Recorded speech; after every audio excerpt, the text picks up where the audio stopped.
Okay, I am here. We are good to go. How is everybody doing? I'm going to turn this down a little bit. How is everybody doing? I'm going to pop out the chat. What are you doing? Get away! Get away! Oh! Oh no, wait, where did my... well, that's embarrassing. Give me 1 second. Pop out the chat. Chat, pop out chat, yes, yes, very good, yes, awesome, yes. Oh, dude, I have too many tabs open. What is going on?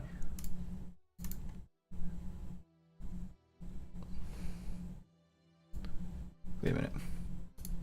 Uno secunde. Yes. Okay, we're good. Go back. Okay. I can see the chat. Nice. Okay, so as you can see by the thumbnail, we have some interesting things to talk about today. I was originally going to start the stream an hour early, like I normally do, and then spend that time talking about the picture, and then we have the showcase, and then everything's good. However, there was some stuff that came up, and so we're going to do it the other way around, where we're going to do the showcase, and then we're going to go digging into the picture. And I want to be clear, before, just to get it out of the way, everything is going to be speculation. However, I think that we can actually piece together a picture of what that image means. And I'm going to take you through the rabbit hole. We're going to go through all of the stuff from back in the day with D3 leaks, with potential things that were leading up to D3 in the lore during the Forsaken era. And of course, we're going to go digging into the guy that made that picture, look at some of the previous stuff that he did, and ultimately, why I am very confident that this was for Destiny 3.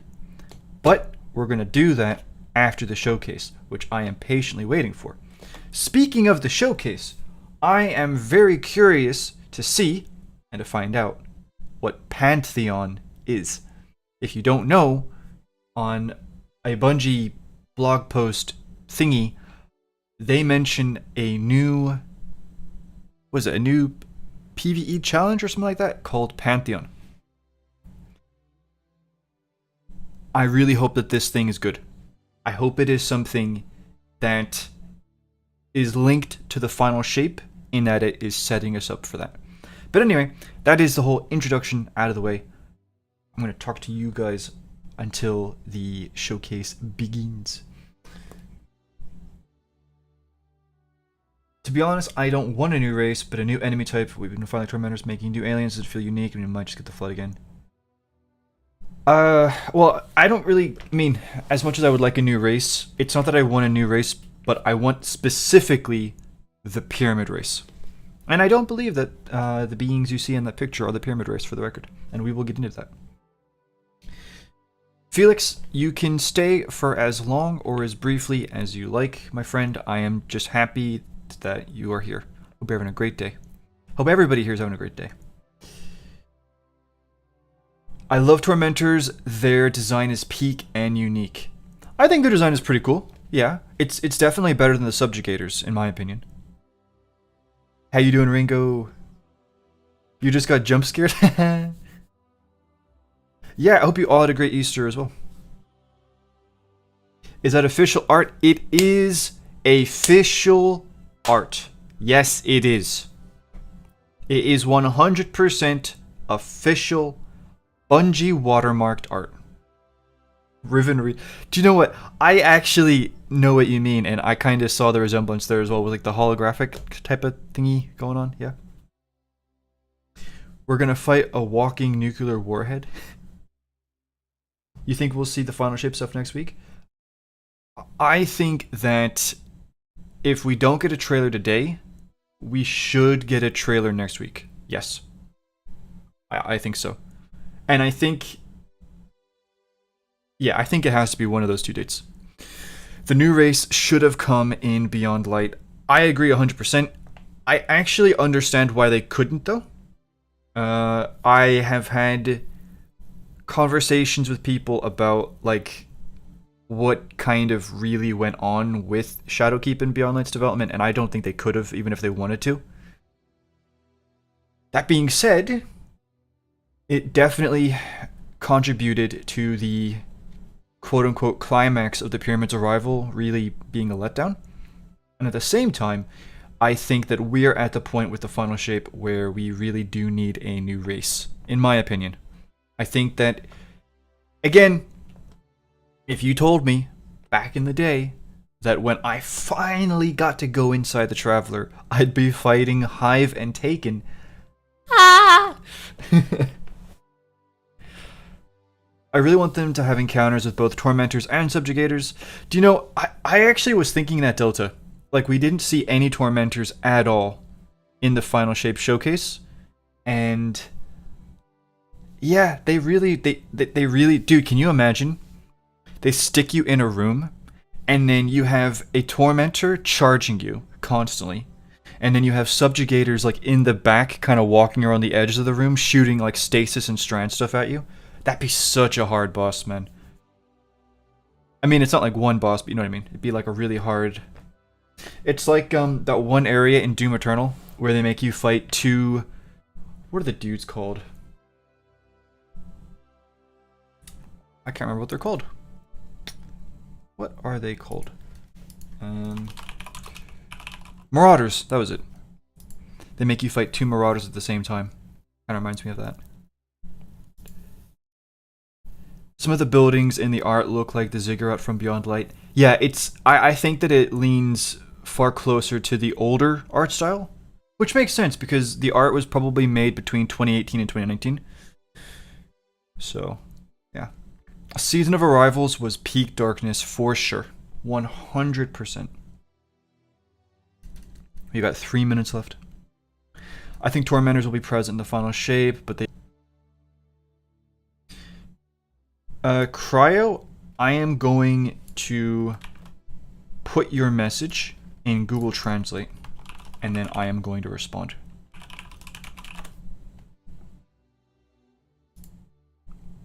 But I require a moment.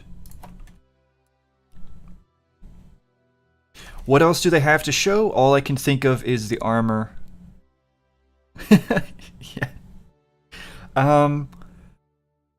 Well, I think they're showing us the PvP maps. Apparently we're getting to see some returning exotic missions.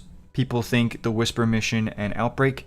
And then they mentioned a new activity or mission called Pantheon, which in my opinion, from what I've said with friends, either it is, or what I've been told with friends, either it is a brand new activity or mission, or it is just simply the season finale of Season of the Wish. Tormentors work well as an aggressor unit, like a Marauder, exactly, yeah, and Subjugators can stick in the back with range attacks. Like the Blood Meg. That's a really good comparison, Delta. I still have my Whispering Slab bow. Maybe it's got some Pyramid Spirits in it. Hey JCS! You know, I think that... Bro, I don't know if I told you guys about the Arrivals weapons or not. Oof. I think I did. If I didn't, it's whatever. But, I actually really love the design of the Arrivals weapons. I just wish that they had better perks. I have a really solid Cold Denial pulse rifle from back in the day, and I actually still use that for PvP, and it's really strong in my opinion. But the auto rifle, I just don't think it's that great. And the bow, I mean, to be fair, it's a bow, but like I don't know how good that is compared to other bows. And then obviously Falling Guillotine is like the classic, you know. You can't go wrong with it. I still remember us with Jagged Edge, Whirlwind, Falling Guillotine, Cheesing Riven. Man, those... Oh, that was so fun. Oh, here we go. Here we go. By the way, if there are any volume problems, let me know.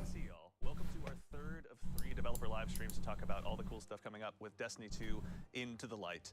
My name's Andy. I work on the social media team here at Bungie, and we've got an awesome set of topics to go ahead and cover today. But first things first, we wanted to go ahead and remind you guys of one clarification we made. For starters, all of the weapons in the Brave Arsenal will now be releasing on April 30th. So just as a quick reminder, all those weapons will be available for you to farm over the course of Onslaught. There's many ways with which you can go about it. For starters, obviously, you can go ahead and attune yourself to a weapon. So whether you want to go ahead and grab that recluse that you've had your eye on for so long, you've got the opportunity to go ahead and do that over the course of Onslaught. Also, there's going to be the chest up by Shaxx as well, so you can go ahead and farm some additional rolls there. But worry not, you'll have plenty of chances to dive in, grab the weapons you want, whether it be through our site's quest lines or otherwise. Those opportunities will be wide open and available. But we have a whole new set of topics. Oh, dude, I just saw. Look at that outbreak. Surprise exotic missions, a look at the PvP map pack, and a couple more details at the end that we'll go ahead and share with you in just a bit. But as usual, it won't just be me talking through it. So let's go ahead and tell you about the wonderful folks I have here just to my left. Some incredible developers here at Bungie. We'll go ahead. It's a bit quiet. Gentleman here to my left, friend of the show, one and only Mr. Tom Farnsworth, senior design lead here at Bungie. Tom, welcome back. Tell me if that's better. I know it's come on. You're the best. We couldn't possibly let you go. No, of course, I'm the creative lead for Into the Light, but we're really here to talk about all the great work the team has done and these individuals here with us today. And we're going to talk about some exotic missions, Yes. Some rewards associated with them, and some PvP stuff. So let's dive in. Let's talk to everybody else here. Great stuff. We also have now sitting just next to Tom as well. We have Is Rob the volume Adams, better one or of the no? art directors here at Bungie, and Okay, the thank person you. helped come up with the concept of Into the Light. Rob, welcome. Thank you. Thanks for having me. Excited to be here. Yeah, no, it's good to have you. We have a lot of fun stuff. We were talking before the show about a lot of cool stuff. We'll have plenty of fun details to dive into here in just a little bit. And of course, the one and only Willie Chang, activity designer here at Bungie. How you doing, Willie? Good morning. I'm doing well. For the folks at home that may not be familiar with you or your work, what do you do here at Bungie, if you don't mind my asking? I'm an activity designer for Into the Light. I worked on the 0 Hour reprise. Excellent. Well, with that, 0 Hour we is may as well start coming diving back. into the show at hand. We have a lot of cool stuff to start with. In addition to, like we mentioned, some awesome reprise exotic missions, including the Whisper and 0 Hour, which will both feature, craftable versions of each weapon. But let's go ahead and start at the top with the Whisper. We've had a chance to go ahead and kind of pull back the curtain and look behind the scenes a little bit. Let's go ahead and start from the very top. Rob, you were there when it all started. Why did Bungie make the Whisper to begin with? Well, I think in the first few months of D2, I want to say like the first 3 to 5 months, we felt like there weren't enough secrets in the game. It felt like the game was pretty well known, you know, and kind of like discovered. And it just needed some big secret to be found by the players. And we thought that that would excite our community quite a bit. Like it would just go over really well. We hoped it would at least. Yeah. And we had all this nostalgia for the Vault of Glass and Black Spindle. I mean, one day we were just sitting in a conference room and we're like, what if we just made another Black Spindle mission, but we made it a lot bigger, Yeah. right? Now, speaking of, we've got here on screen kind of some, if we can call it as such, original concept art, say, for the What Whisper. the Can frickety you tell us a little bit frackety? about what we're looking at here? Well, that's actually the very first whiteboard drawing when we got all excited and we ran and found a conference room and we started, you know, drawing what this could do, what we would want to build. And really, this kind of shows some of the magic What am I looking at? formula. You know, like we had a contract, really, that we called it a contract. And this was an unspoken agreement between us as devs and the hardcore, super engaged players. Yeah. And it really was, if you can pass a test where your mind is going to be tested, your fighting, right? Yeah. Is going to be tested, and you're going to be able to pass these tests, right? Yeah. Your movement, your mind, your fighting. Yeah. If you can get past these tests, you're going to be rewarded with great power. Yeah. And that was the contract. And so one of the other things we did, and you can see it up here in the upper left, is there's a little crack, and then the path continues. Yeah. And that, you know, that's the red herring. And so we thought, well, rather than lead players by the nose and have a bunch of narrative and make it really obvious what you're supposed to do, what if they get into this mysterious place and they don't know what to do? And when they go down the path that they think is right, it's not. You know, and they go blazing right past the actual opening. And so we knew that or we were pretty confident that that was going to appeal to the hardcore players, because once they learned the path, Right. they could then bring their friends in and show them, and then we would have the videos, you Yeah. know, with the walkthroughs, and it would just appeal to, Yeah. to As those they let their sorts of people. friends go first that first time to watch Yeah. them fall off the Yeah, yeah, edge yeah. helplessly. Yeah. Exactly. Also, too, is, you know, to kind of focus a little bit more on the art direction as well. I think, to put it lightly, the vibe in The Whisper is pretty intense. Can you tell us what it was like, kind of imagining that space and bringing it to life? Dude, these were the days, Yeah, well, man. we wanted this like intense mystery vibe, right? The mystery of I'm on IO and I found this place that I've never seen, I didn't know existed. Yeah. And where does it go, right? And that mystery, and also the feeling of dread. Yeah. And so, There's a lot of that. yeah, and it's easy to get a vibe if you listen to one type of music, for example. Right. So we were watching Stranger Things and listening to the soundtrack, and I got really into, you know, building this traversal puzzle. It has a really consistent vibe because it was just one type of music that was listened to for the whole thing. Yeah. Speaks to my Hotline Miami fan. Yeah. Inside, honestly. Yeah. Also, too, is we've got another picture as well of the infamously titled Green Room as well. There was a really cool anecdote you had kind of about the development process of this. What was it like bringing this kind of very iconic, I guess I'd say, Destiny room to life? Yeah, well, this is funny because there was this thing that we wanted to try, right? Make a room that has a trap in the center, that if you mess up, you end up going down the trap and you get punished for it. And when you get out, you end up back in the room. And it just happens again and again and again. And there's all these different ways that you try to find your way out of this room. Right. So the test was to make a tiny version of this, like 1/4 scale. And we brought it into the playtest lab. We had Cosmo and Dylan. We had a bunch of our testers and designers in there. Yeah. And I just waited, right? And I waited for someone to find the hidden shortcut, right? Like, what would happen what's going to happen when they find that hidden shortcut? Yeah. And so the first person that found it, they just screamed and started laughing, and then everybody started finding it. And based on that reaction, we knew we had something good. And then it got scaled up into what you see here. And back to the vibe thing again. Yeah. When this got built, all I did was listen to Black Sabbath, the first 6 albums, like over and over. Yeah. So it just has that really consistent vibe all the way through. And that's just a trick that the whole team uses to get a theme or a vibe to be consistent. We're going to go ahead also, too, and start jumping the activity so we can see this this vibe up close and personal as well. But here we are. We're back in The Whisper as well.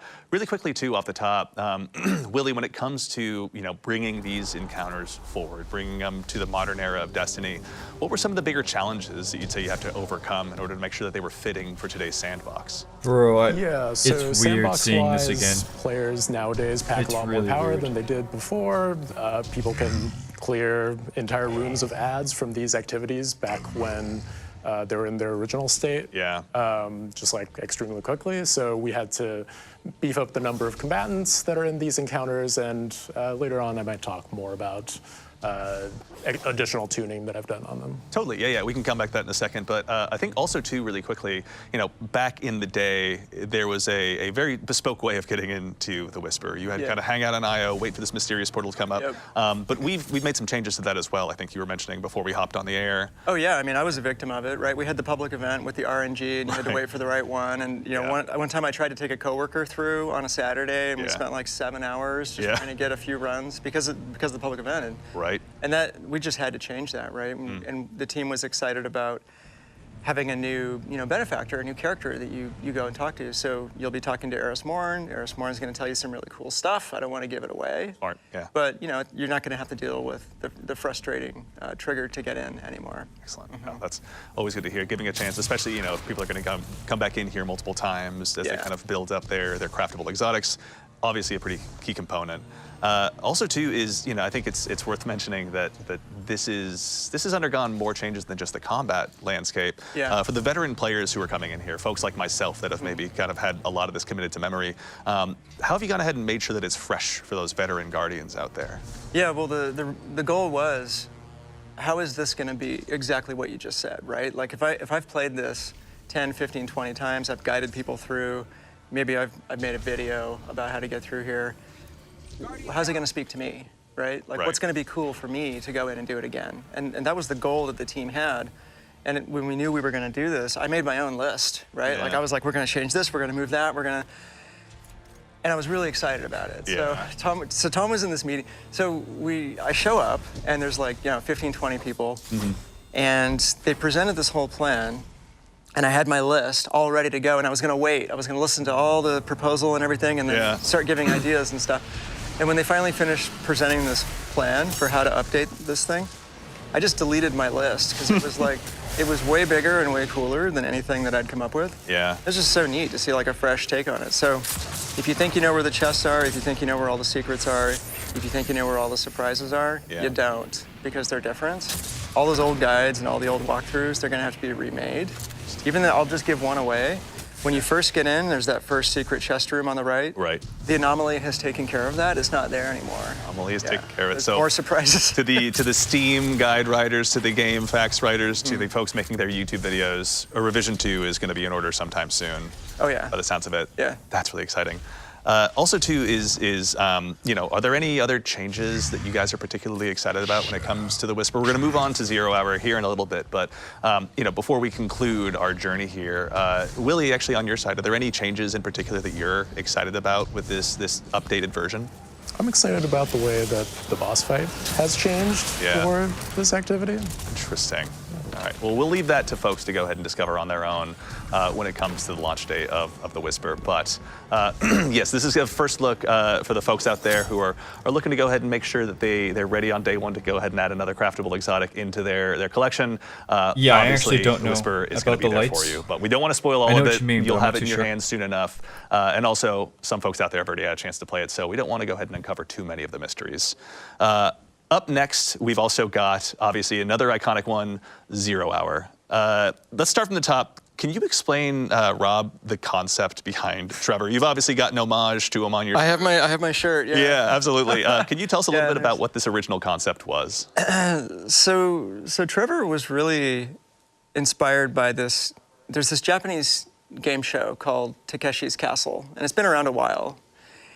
And it's great because it has all these physical challenges and people getting knocked down or, you know, flipped over and stuff and trying to get through things. And there's just a lot of comparisons to what we try to do in Destiny. And we've borrowed from that show and shows like it for a long time for cool ideas. And they have this one bit where the contestants try to get up this hill. And there's this big fake boulder that comes down the hill. Right? And there's these little like side rooms, you know, like little pockets that they can try to get into. And so we were like, man, if we had something like that in the middle of this mission, that would be amazing, right? Like, and so we had this thing that we called, there it is. Yeah, we got some concept art up on screen now. So we had this thing that we called the hazard for a long time. The hazard is gonna get you, right? And it's gonna come down at you. And on the left, you can see the original whiteboard drawing of what this could look like. And there you see the hill with the slots. Yeah. We basically lifted off of Takeshi's Castle. Yeah. And then that evolved into what we eventually made as a maze, Yeah. right? And then there's the very first drawing of Trevor. And on the right, you can see a concept art by one of our artists named Fangao. Trevor the vacuum. And when I looked at it, it had a Look bit at of a a vacuum vacuum cleaner. cleaner. Oh, look, yeah, You know, it didn't yeah. quite nail the fear, Sure. you know, which we Yeah. might talk Vroom, about in a vroom. second here. Oh, yeah. So then on the far right, you can see the centipede legs and the light and the final revision. That's pretty close to how Trevor ended up. Yeah, it definitely it feels terrifyingly familiar in some ways, we'll say. And I, you know, kind of while we're on the other the legs, Good job, Tom. which brings up honestly another great example I'd love to touch on as well is, you know, as a guardian myself, we've felled gods, we've fought some of the most difficult battles in the universe, whether it's against our fellow guardian or the many foes that set foot inside the solar system. When it comes to Trevor in particular, it elicits a very primal, sincere fear. How did you guys kind of elicit that from players who have obviously conquered so much? Well, I think there's this like satisfaction from scaring people that's inherent in everybody. Like we've all scared somebody, I think, at some point. It's just super fun, right? Yep. So what could we do in Destiny to actually make people feel fear? And the team was super excited about how to try to tackle that problem. Because you're right? Like Guardians can just jump away and we kill everything and we're just gods. Invisible and God dodge killers. away. Yeah, exactly. To do it, yeah. So how do you scare our players in the game, right? So the first step was drop you in a maze. Yeah. There's something in there that you cannot kill. You can't jump up because the ceiling is just above your head, right? Yeah. So those were the first three things. This thing is faster than you. Yeah. So you know you're in there with something that you can't kill that can go faster than you. And then of course we did the centipede bottom, which I have this particular phobia of centipedes. Like The fact that you took something that is such a fear and put it front and center, honestly, like it's commendable. I watched this video like a week ago where this dude takes a giant centipede and lets it bite him on the arm. Why would you do that to I yourself? don't know. I almost passed out like watching this video. Centipedes terrify me. And so I thought the bottom of this thing just has to be sideways centipede legs that are made out of metal, and they just grind you up when it catches you. And then the final piece of the formula for this thing really was to put a super bright light on it that would the shine Traveler as a is shadowcaster still there? across your, like past your body, so man. you can see your own They just shadow copied as and you're trying pasted to it. get away. Yeah. They And just honestly, like a copied lot of it was inspired by pasted the it. What is anxiety this? that I feel, and I think folks on the team also felt when we talked about like the trope of a subway that's coming around the corner. Right. Right. So you see that it's always- finite, yeah. just clock running out It's in front coming. of you. Yep. You see the light coming, and then you see the thing. Yeah. And so that really helped us figure out how to make this thing as freaky as This possible. time, no Indiana That's Jones so laying down on the weird tracks hoping for the seeing best that. here. Yeah, no. Not a chance, Yeah, no. Trevor's going to chew you up, honestly. So also, we found ourselves now, we're in the beginning stages here of the Whisper we can see on screen. Willie, we kind of touched on this briefly over the course of the Whisper, but can you tell us a little bit about what it was like sort of reinventing these combat spaces and these encounters for Guardians in a modern sandbox, especially those that are going to have the Brave arsenal available to them? Yeah, so just now you saw a brig in this encounter, which there wasn't one before. I think there's the desire to keep the soul of the activity, which is that, oh, there's time pressure on me to finish this activity quickly, and also I'm going up against powerful enemies that are trying to stop me from doing that. Yeah. So we wanted to make sure that the combat still felt challenging, even in today's sandbox. So we added some new combatants with the brig. And we also just increased the number of combatants, period, so that players had more to do. With Bro, their what's more going diverse on with and these deadly alerts? tools. Yeah. Guardians had The plenty of nuke those available to Bible. them. When you were developing these combat spaces as well, were there any moments where you really thought to yourself, like, all right, this is it. Like, we've really centered in on what was great about this mission originally, but this is going to be appropriately challenging for today's Guardians? Yeah, I think when we play tested it and we had everybody load up with their like new maneuverability tools, their swords, their grapples to go through the activity, and then we were expecting that like, oh, people are going to breeze through this like it's nothing, like the original 20-minute timer has to become something else. But really, all of that translated over pretty well. Like the individual sections are self-contained enough that like you can't bypass too many things by just using one new tool. Sure. The whole thing sort of still felt like 0 hour, even with your new toolbox. Yeah, that makes perfect sense. Even with, we're going to go ahead and jump forward here a little bit as well, using our dev tools to take a look at Trevor as well. So for the folks out there that want to reinstill that fear in themselves, now's a brief chance to check it out. Also, too, is we're in a world where, I will there's say, strand though, grapples, there's they shatter are scaling. trying not to when waste it came time, to kind of and the pace redesigning has these been picked activities, up. or even making, I do guess, appreciate alterations that more compared to appropriately on the these previous activities. two streams. With one like Trevor, for example, what was the So challenge we'll see. that you We'll kind see. of had So to far, I overcome think they are off with to a good those new start. movement I do tools in think so. addition to the combat tools that players have available to them? Yeah, I guess philosophically, I want to make sure that if people were speccing into being highly maneuverable, then I honor that choice and say, yeah, you're highly maneuverable. Wait, like maybe you're in sorry, this hallway you with cannot Trevor, say that this is a fixed point I in don't time. want to be ground up by If these House of centipede Salvation legs, so are there. I'm going to You sword can't skate do through that. this So I can have a little hopefully bit they of speed remove the on old Trevor. Traveler from the But skybox by the the time the still actual can't game's out. invalidate the challenge entirely. Trevor will still kill you if you mistime those. So they're just like different expressions of how you want to tackle these challenges, and none of those expressions like fully throw these challenges out the window. Yeah, actually, something too that I'm seeing pop up in chat here is the mention of the timer. So for starters, there's also, this is normal difficulty, and there's also legend, isn't that right? Yeah, Tom, can you tell us a little bit about like any updates to the timers in these missions as well? So, and Willie, feel free to have and correct me if I'm wrong, but on normal, it's 40 minutes because we want to give players a little bit extra time, especially if you're new. We want this to be accessible. Everyone would get in there and get the experience. But a lot of our kind of like quests, content, and secrets are in the legend version, which has a 20-minute timer. Yes. Yep. Interesting. Okay, perfect. That's going to be tough, Thank you, man. Chad. 20 minutes. In addition to these other updates you've made, are there anything or any changes you've made in particular that you're excited about, that you're comfortable talking about it here, or is it just you want players to dive in and find out for themselves? Yeah, so the whole secrets setup for 0 Hour is different.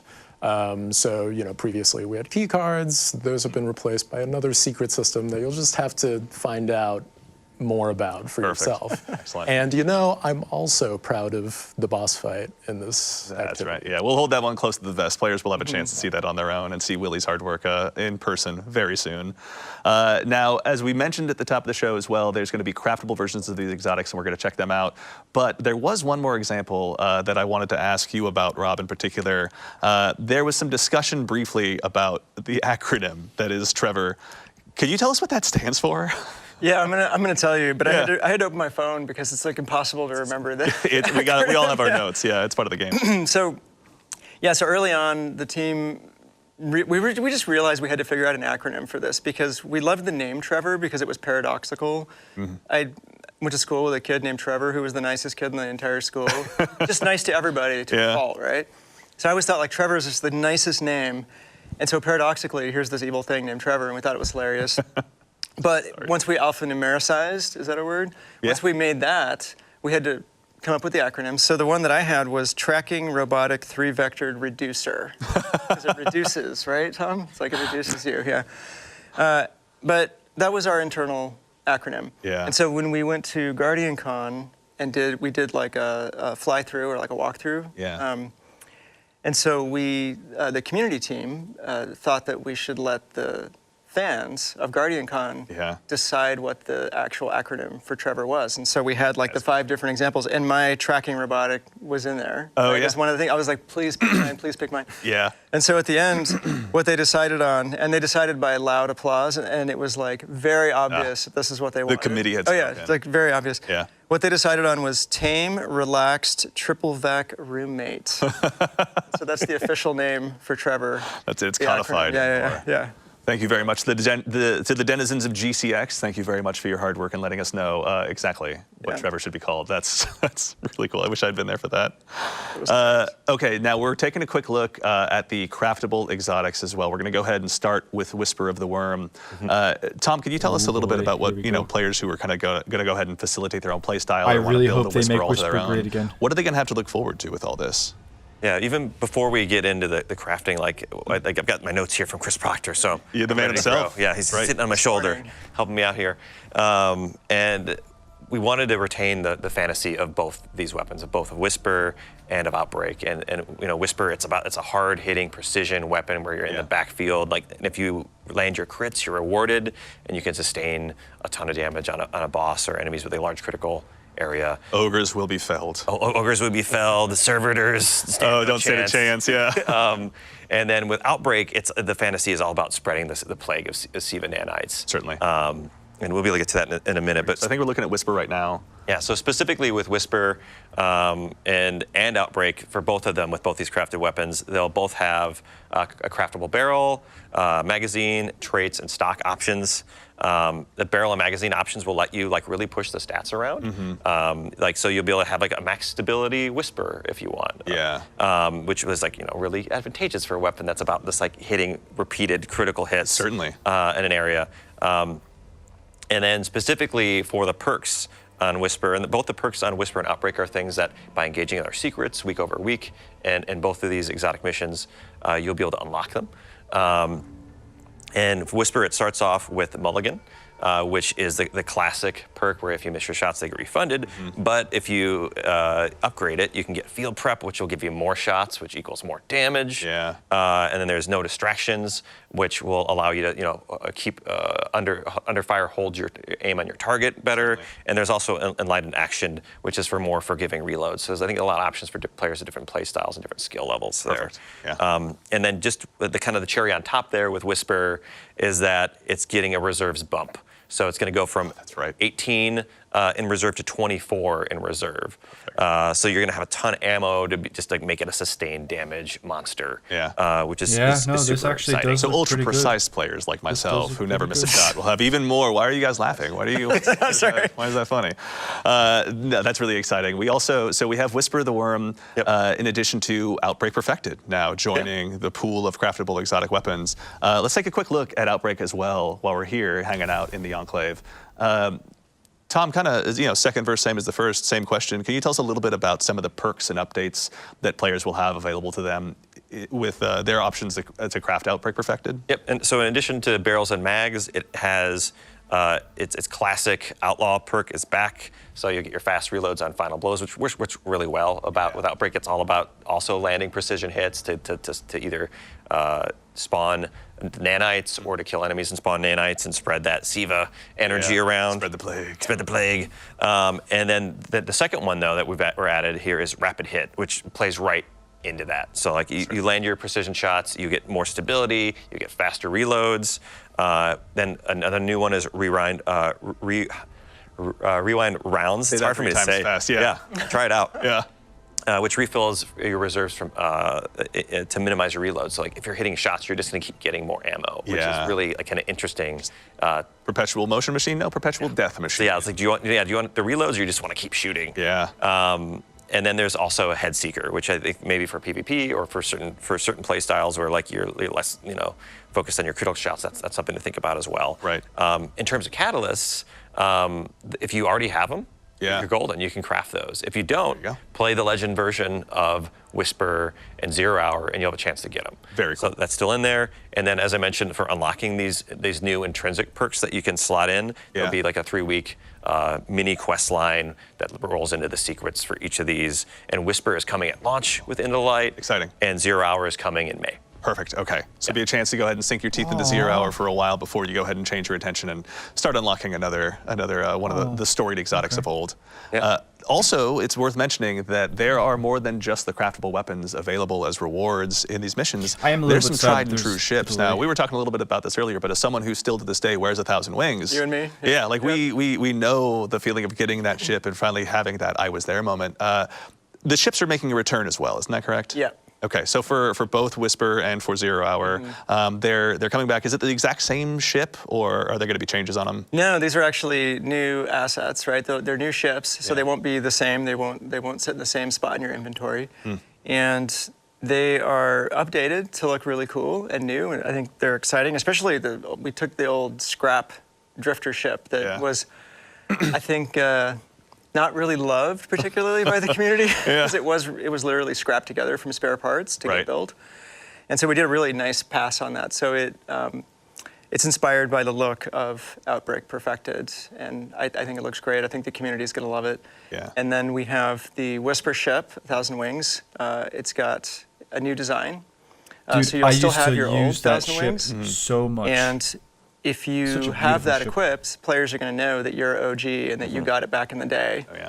And the new one is going to look like the new one, so there won't be any mistaking the old one for the new one. Very cool. Excellent. So for the players who want to go ahead and continue to build up their collections, there's a chance to go ahead and dive back in. Maybe they weren't there originally, but they want to go ahead and join the 1,000 Wings Club to a degree. Exactly. Excellent. Yeah. So it'll be a chance to go ahead and unlock those as well.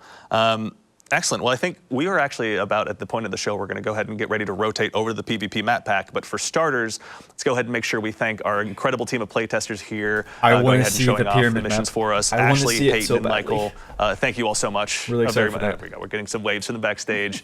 Thank you all so much for the time. And of course, Willie, I think this is unfortunately the time now we bid you adieu to go ahead and transition into the PvP Thanks map. for having me. See you soon. Awesome. Willie, thank you so much. All right, we are now joined by another member of the Bungie development team, a staff artist here who has helped made many of the PvP maps that you've also known and loved, the one and only Mr. Cooley Callahan. Cooley, welcome to the show, man. Guys, how's it going?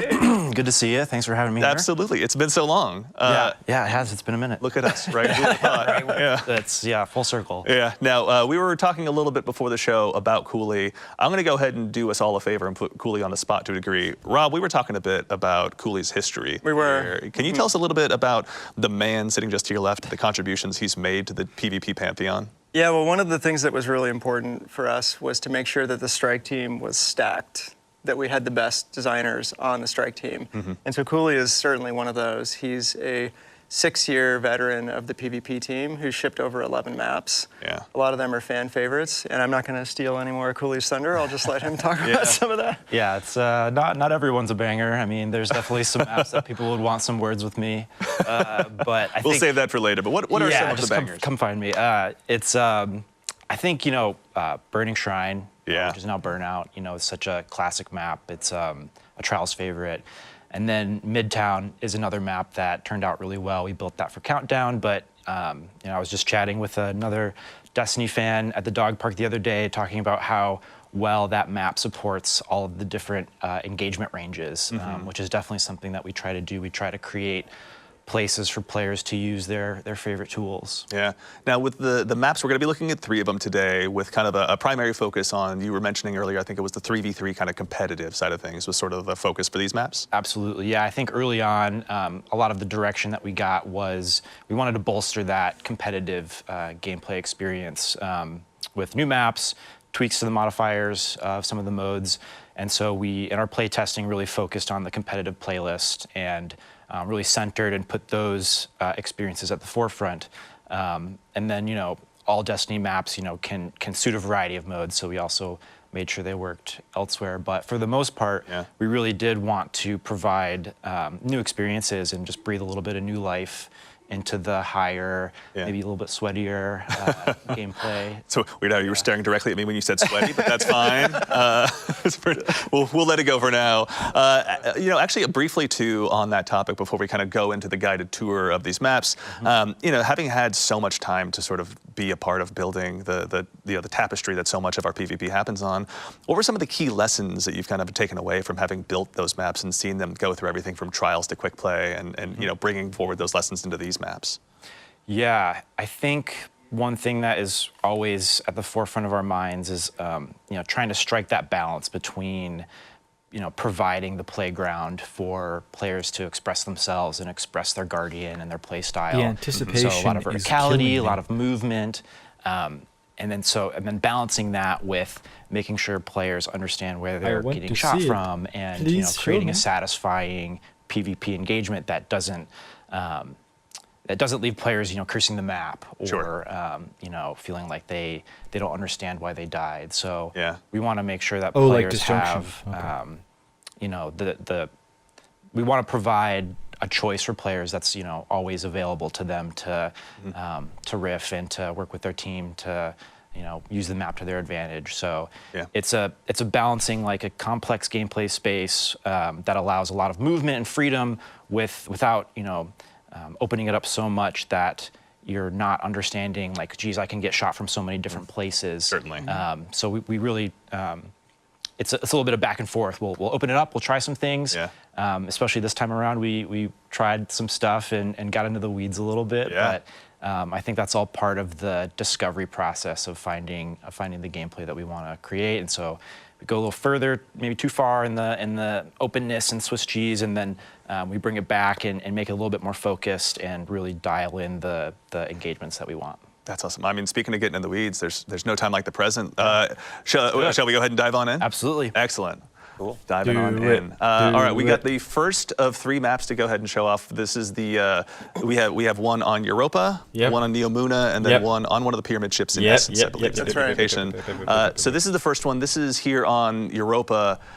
Cooley, can you tell us a little bit about what we're seeing here today, or where we are? Yes. So this map is called Eventide Labs, and this is a long-forgotten human colony research outpost on Europa. 5 minutes left. And Keep it up. it just so happens that Aramis has chosen this location as a refueling station for her catch. So here you'll see, perched just above the horizon is her catch in the skybox with, it's getting hooked up, and we have a servitor over here that's hooked up to the catch to provide that ether that the Elixni need. And so we really wanted to situate the maps in the universe and, draw on that deep Destiny lore. But yeah, we definitely have a presence of Fallen here, set amongst the abandoned human, ice-encrusted structures of the past, which has been a really fun environment to work on. We definitely want to bring in as many new palettes as possible because, there's so much great environment art content, and the palettes are really cool, and we want to use those in PvP wherever we can, just to, the different palettes have different character that leads to different gameplay spaces.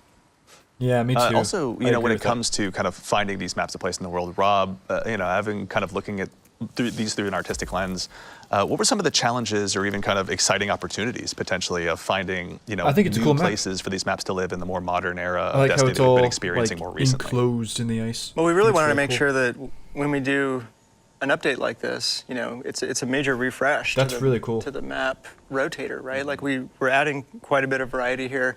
We wanted to make sure that we had 3 is distinctly nearly different giving me places Halo and places vibes, I'm that not gonna players lie. haven't seen a bunch of times. So Right. fortunately, we had these available to us, and I'm looking at it again now. I mean, I'm not getting sick of looking at this. The team does such a good job. It's gorgeous. This is, one of the cool things is just how purposeful everything feels in the world. Yeah. Like, It our team always also pushes reminds so me far of where that, it really feels like you're walking into abandoned a catch truly map recently in defunct, D1. human colony or whatever the case may be. Yeah, and the frozen world of Europa, I mean, they all have their advantages for PvP, but the frozen ice walls of Europa are just perfect for Yeah. multiplayer, and I'm sure Cooley's going to talk about this a bunch. Yeah, actually, also too, Cooley, if you wouldn't mind, It is very CQC. as people who have It's gonna heard be me talk shocking too much central. about Destiny PvP would know, Dead Man's Tale and I get along a lot. Can you tell us a little bit maybe about some of the sightlines or opportunities that I'll have to maybe rack up some additional kills as I dive into this map the first time? Totally. If long range is your thing, this spot out here is definitely the place for you.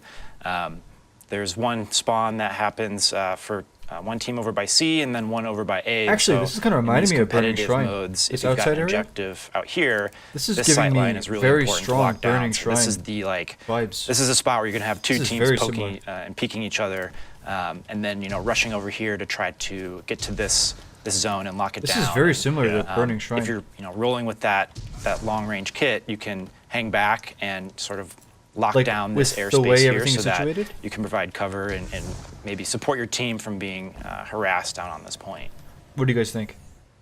Like you have the middle And then entrance, We and also then like have sort the, of this the right sight and line left. in the middle, which will be pretty fun. It's definitely going to be a race to Obviously, it's not the for exact each same, player, but you or see what each I mean. team to kind of get to this spot and lock down this sort of portal here to ensure that you can push into this space and kind of control the middle. But as you can see, there's lots of ways for players to come in and flank. So if you're holding the space, you'll really not want to be here for too long unless you've got the support to do it. Yeah.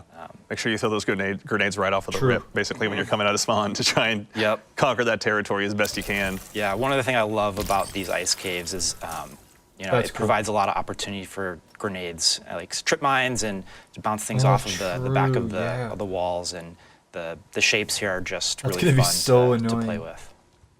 All right, so this is one of 3 maps. Let's go ahead and prepare to go ahead and move on to the next one here really quickly. We've got coming up next Neomuna as well. So Okay. finding a place I'm not on as excited Neomuna, about obviously this, that's but makes sense for hopefully it looks PvP.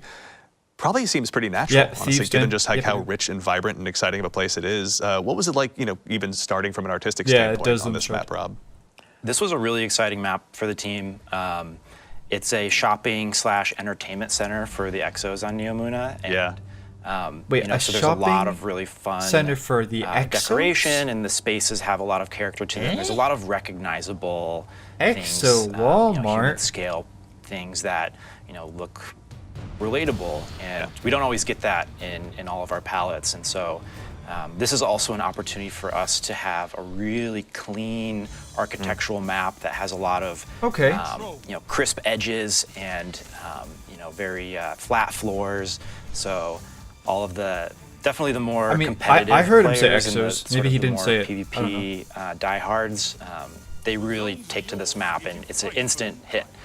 People are, just right away pleased with, how readable the map is. It's one of those maps that you play a couple times and you get it. Like, you understand that it's all about this center atrium room. This is that honestly giving is me really a lot of, open and kind of has this big pit Europa in the middle, vibes as and well. then, Yeah. With the there's Clovis this area down stuff. here, which is where a lot of objectives you know, spawn, and there's Clovis some stuff. special ammo down here. But then there's also this place over here where the heavy ammo spawns. This one's and, not players doing will it for me as much. oftentimes just pop up here to do a looks-wise, quick anyway. check and, Obviously, I have maybe, no idea how it try to plays. get a cheeky kill on somebody who's maybe running from cover to cover, but you can't hang out here for very long because you've got so many different angles at which you can get shot from. But that's kind of like that balance of what I was talking about before. Like we want to provide that, but we want to make sure that it's not too powerful, or it's a risk reward, right? You're making a trade-off, and the players who are using the map well and who understand the map will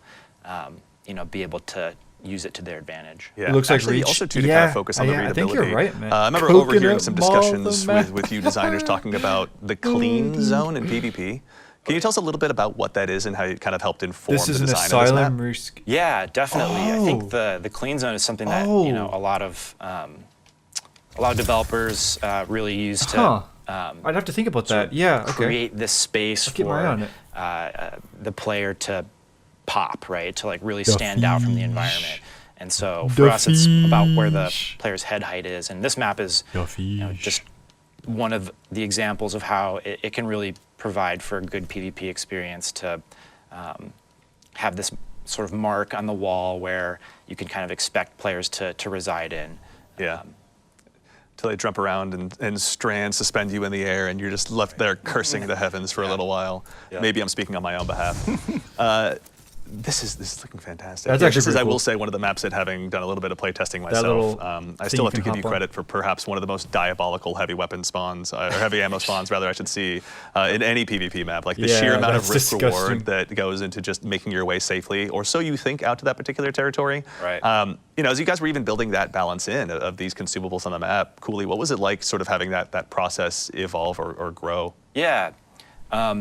Typically when we start laying out a map, we just kind of start with control because it's a good base point. It requires 3, very well-defined combat pockets that have an objective in them. But then from there, we start mapping out the other objectives that might exist on a map, like the heavy ammo point. And I think we've kind of gravitated more toward having special ammo live next to some of the other objectives on the map, so you're not constantly having to make a choice of where should I go. But we kind of map those things out, and it's sort of a formula. There's definitely I think the map's okay. Like, sort of obviously, a I'm biased order when it of comes to operations, the so to speak. aesthetic You of it, start with but these big strokes. I think it you should go to play the well, next stage hopefully. and start making sure that you've got space and combat pockets for maybe Dominion or some other game modes, and things just kind of fall into place from there. Excellent. All right, and we've also got one more map to check out Yes, as well. yes. Do it, do for it, all the fine do it. folks at home. We're going to continue our guided tour, and we're going to make our way over to Essence, to one of Yes. the pyramid ships, Yes, you will. to check out the Indeed. final PvP map that'll be releasing in this pack. We saved as the we're best flying for last, in, yes. I gotta give you guys credit. Like the space that exists inside those pyramid ships that's being Yes. terraformed by the Traveler, Yes. looks just absolutely incredible. It But does. this is the first time you guys have Well, had a chance to really flex your yeah, muscles and it build a does, PvP yeah. map out here. Rob, just to start from your perspective as we load in, what was it like developing this, playground for Guardians that's kind of so deep in the enemy's backyard? I think it was really tough. Yeah. I remember there were quite a few iterations of this map, and I know Cooley's going to go into more detail, but like from a high level, it's a pretty inherently noisy palette. Cooley was Yeah, talking true. about the clean zone. There's some palettes in the game that are just very visually noisy. So the geometry is noisy. They create a lot of shadow and a lot of highlights just Yeah. by the geometry itself. Wait a minute. What? And then what? the textures, the shaders that are on the What? geometry, those can be noisy. Yeah. And then there's the clutter of the palette. So when you have Oh, I love that an music. environment with a lot of entropy, and there's just rubble everywhere. There's like garbage strewn around or plants Oh, that's hanging hype. down, like we often do in Destiny. We have to declutter. Oh, that's hype. Some of like the European dead zone maps, for example, Yeah. are highly cluttered. And so Oh, dude, this they was got the an example of Renaissance one of playing. those, fairly entropic, high clutter palettes Yeah. that the team had to Oh, that's kind so of cool. wrangle into shape. Oh, Yeah. dude, that's And like the I'm I think sure the Cooley's most gonna talk about hyped that way to process start like because it was a quite a round of process. trials or Yeah. something. Actually, yeah, Cooley, I'd love Oh, no, to but actually, they wouldn't continue play and just trials start there. around. Taking Yeah. this space on a pyramid ship and kind statue, of making statue. it suitable for a PvP Statue. map. What was that process like from your perspective, kind of from more of a design side? Yeah, it's again a process of back and forth. Okay, okay. We start with mass out, and mass out Yeah. is the simplest and cleanest a map will ever be. And from there we start I'm observing. developing the spatial character of the map. And one of the things we like to ask ourselves is, what is this I place? see the circles. And even with a more abstract palette like the Essence ship, it's worth asking that question because we can Dude, leverage there's some actually like new spatial stuff. archetypes that just kind What of is like these? naturally resonate with people. So like here we have in this map we have sort of these dueling huts, Yeah, dueling ziggurats, and Ooh, inside of okay. them is this artifact or shrine. So maybe this is Oh. like maybe this part of the ship is a collection of mysterious artifacts that the witness has collected. And so we lean on those things to give a little bit of rhyme and reason to a space that otherwise is completely abstract. And that is also really useful for us in terms of we can make any kind of space we want. Like we're not limited by architectural constraints, but it can be tough sometimes to orient players in the map when you don't have things like doors or like TVs or any sort of human scale architectural pieces that kind of clue you in. So yeah. It's also too is I remember we were talking a little bit before the show, Rob, even about what it was like from a design standpoint and bringing in external testers to try these maps out for the first time. Can you tell us a little bit about that experience and kind of as you I think phrased it, discovering your own blind spots? Yeah, well, we've done this before for years, really, and we did it again here, and it was, I think, really successful because. It was 2 days. They ran through these maps when they were still in development. They weren't too far enough along where we couldn't make some pivots that we needed to. Ooh, statue. And they found a lot of stuff. I mean, for this map, for example, we thought it was in a pretty good place. That's cool, dude. And a lot of things were called out. They didn't pull any punches. They were honest and clear and constructive with the feedback. And it wasn't super easy to hear it all, but when the team listened to it and we took tons of notes, and it was also about they gave feedback on our sandbox as well. Yeah. But Cheekiness lots works and lots of simple. map feedback. It was incredibly useful. And, just another lesson in what we don't see. My boy. And it's so valuable to do that. And these, I can't say who they were, but they're very well-known community Maybe players. some folks in chat, who knows? But Yeah, but who you are. we really were careful about who we brought in because we wanted people that would be very pragmatic. They weren't interested in their own YouTube monetization strategy or how they particularly make content. They wanted the game to be in a great place. They wanted PvP to be in a great place for the community and for Destiny. Absolutely. Right? And they were carefully selected that way, and great communicators who could articulate the feedback. They could really speak to what they were experiencing and what we could do to fix what they were experiencing. Yeah. And I'd like Cooley can probably say what he thinks about it too, but I was just blown away by how valuable that was, and we definitely want to keep doing that. Certainly, yeah. Cooley, can you tell us a little bit more about that experience on your side as well? Totally. I mean, it's so fun to those are some of my favorite moments when we can get a bunch of super fans from the community in and show them work in progress stuff, and they can actually give us real actionable feedback that we take back to our desks and talk about it, and we discuss how can we sort of take their feedback and move forward. And this content is for them in a big way, right? Like we need their approval. Like we absolutely. The Bungie forums are not going to be happy about that. That's our goal is to create content that they're going to love playing and that they're excited to play and that their communities are going to get excited to play and sort of learn together and build strategies for. That's the funnest part of the job. Yeah, in my opinion, also, I think this Cooley, stream on your is side, in general, easily what are you most excited for best of the players three. to experience once this gets out into the world, into the light? Yeah, I'm excited to see these maps rotate into trials. I'm excited for players to have a totally new trials experience that, is going to be a sort of an experience of discovery of these new spaces and new strategies, and for players to also, the meta isn't really formed yet. I mean, like we sort of know how the map plays, but it's always a fun surprise to see in the wild just how the map ends up sorting out and what people end up doing, and we're really looking forward to just watching what happens. Yeah. I mean, I count myself among the many that are excited to go ahead and dive on in, having more playgrounds to go ahead and dive on in on trials, no matter what the case is, to maybe try and go ahead and actually get some more competitive rank. Cooley, thank you so much for taking the time to walk us through these today. We really appreciate it. Yeah, he's a cool dude. Anytime, my pleasure. Excellent. And all right, well, we'll go ahead and use that as a moment to conclude the quick tour of as well Pantheon. as the PvP maps. Pantheon. We got a quick question from chat from Jakasor asking about are we going to get a playlister mode? It'll be just these new maps during Into the Light, and the answer is yes. When they launch on May 7th, we'll have a 3v3 playlist to go ahead and talk just about these items. I'd rather let you play just those maps. Rather, we're talking about them today. They're all going to be playing them very shortly. All right, well, that so far wraps up the first 2 segments of our show. But we've got, as I mentioned at the top, a few more announcements for you as well. You may have heard us mention the word Pantheon, the TWID last week, or even on the show here last week potentially as well. We have got a brand new raid boss gauntlet rather, starting on April 30th. Now there will be more information about this in an upcoming TWID. You'll have more details to dig into shortly, but you will have the Pantheon coming up, where you'll have an opportunity to face grueling raid bosses in a weekly challenge with escalating difficulties and rewards. Now this is a chance for you to go ahead and rally your clan or the perfect fire team with Fire Team Finder, if you're able to track them down, to go ahead and track down those exotics, adept weapons, any emblems you may not have gotten your hands on. But we have more detail. Cosmo and the community team, thank you for your hard work putting that together. 2, when you die. Oh no. Wait. Boys. I've on April 9th. Actually, rather, before we get there, I'm sorry, we will have the opportunity to also, you'll have the opportunity to get a title through your course of Into the Come back.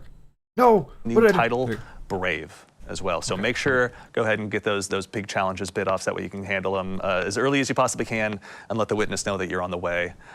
And we have 3 really, really cool things hitting on April 9th when Into the Light launches. The first one is, if you're a new player, you got a buddy who's just jumping into the game for the first time, and you'd rather not hang out with Shahan and the Cosmodrome, then you have an opportunity to go ahead and just join the front lines. You can skip the New Light campaign, give Shahan maybe a high five on the way out, ask him for a weekly bounty when you're back later, but you have a chance to go ahead and meet up with your friends, head to the Hall of Champions, grab the Gift of the Thunderlords if you so choose, and get ready for battle alongside them. So you'll be able to go ahead and grab some of these New Light kits as well, depending on what your subclass of choice is out of the gate.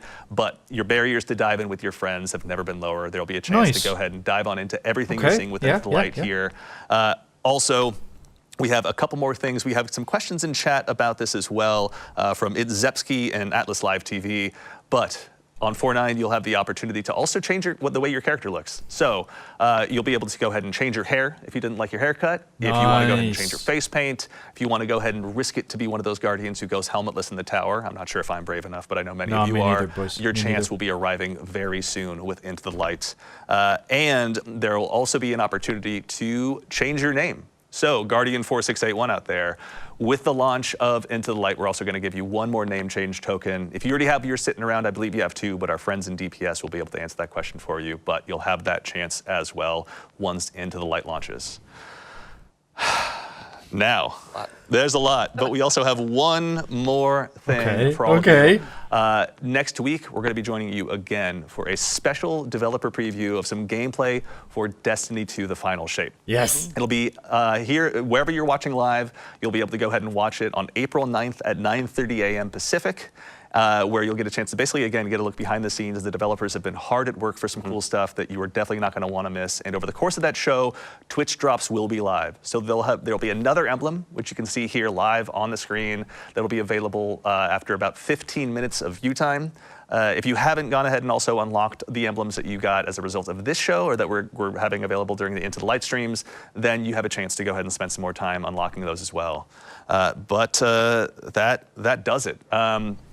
For starters, to all of you Guardians out there in chat, thank you so much for taking the time to join us. We're thrilled about what we've been able to show off and thrilled about what the team's been working on for Into the Light. So thank you for taking the time to join us.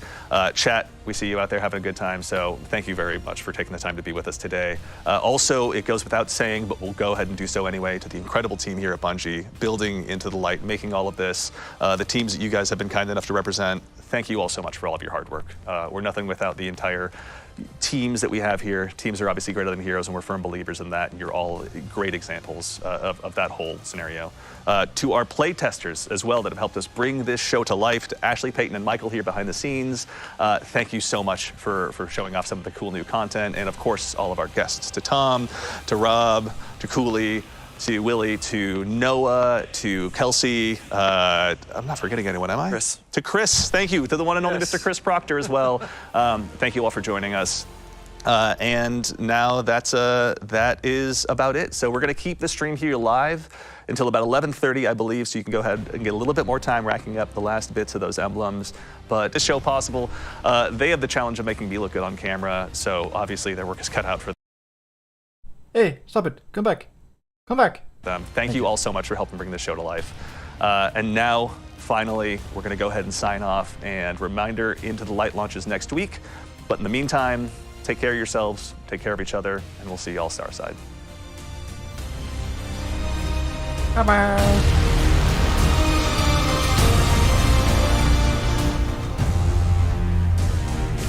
Oh.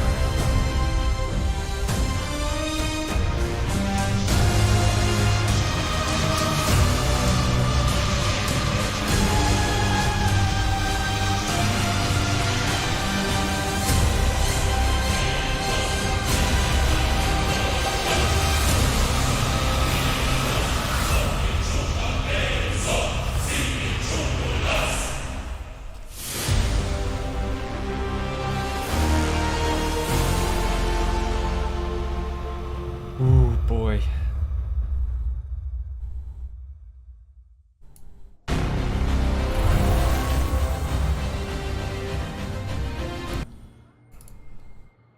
Ooh, boy. Well, well, well.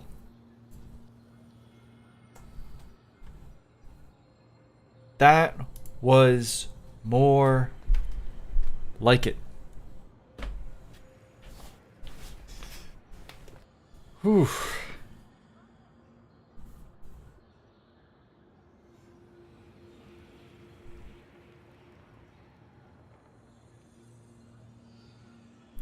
Not April update highs, but still highs. Dude, I'm going to be honest with you. I think the April update was pretty awesome.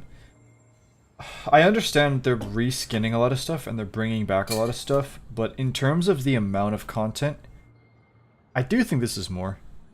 But maybe I can't remember exactly, but I think that overall this is pretty good. I do think this is pretty good.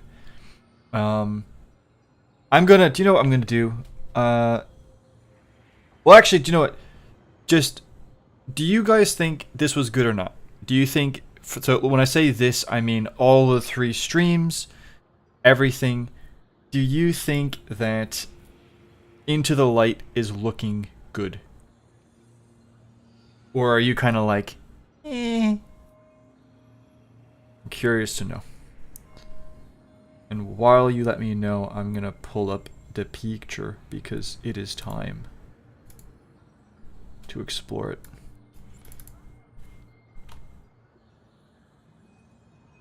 And give you my 2 cents on it. It sounds like you didn't miss anything. Well, it depends on when you came, Beth. Overall W? Yeah? You only saw this one T? Okay. Mixed feelings? That's fair. Honestly, that really is fair. I think considering the time frame they had, it's alright. Yeah, it is free. Yeah.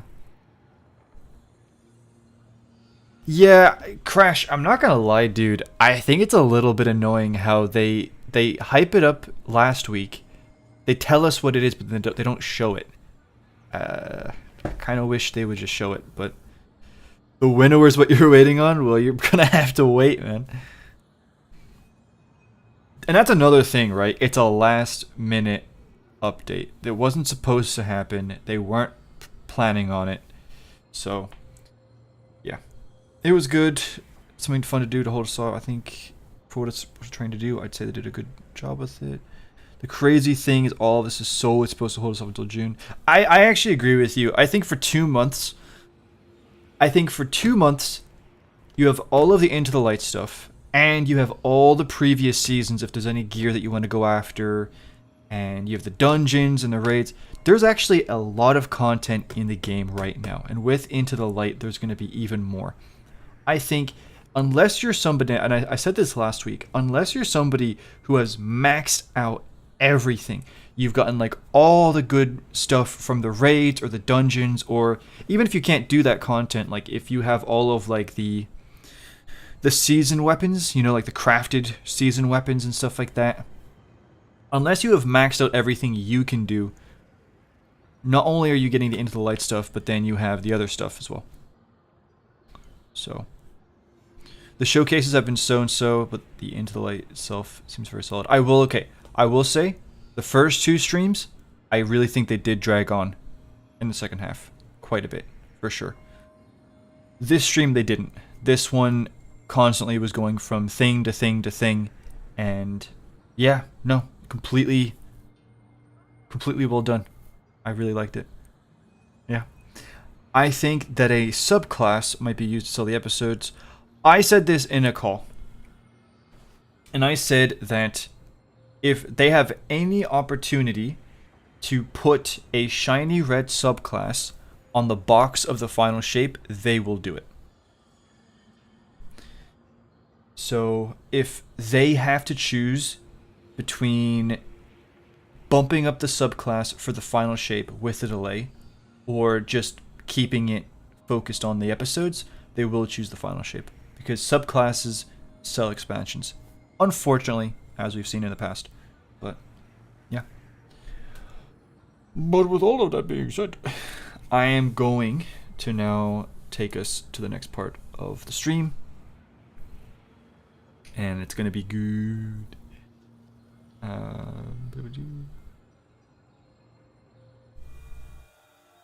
Here we go. This is it. This is it.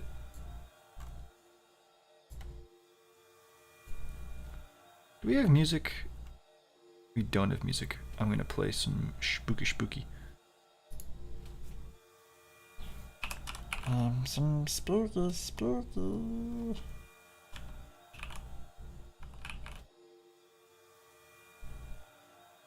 Here we go.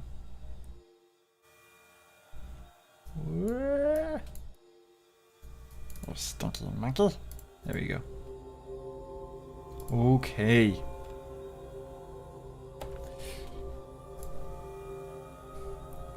What the? Here we go. So, this came to my attention. I will actually mute, or not mute, I'll hide this. Okay. This came to my attention yesterday. And I was quite surprised. This is a piece of official concept art. Not that. Get out of here. Stinky bingus. Bro, can you just... I want to show them the picture. Let me show them the picture. Thank you. Okay. And this was created by... I want to make sure I pronounce his name right. pronouncenames.com. Go. Okay. Okay. So this was created by... Sorry. This was created by former concept artist Fan Gao. And if I mispronounce that, I do apologize. And as you can see, this is pyramid architecture in the background with Hunter, Warlock, possibly Titan.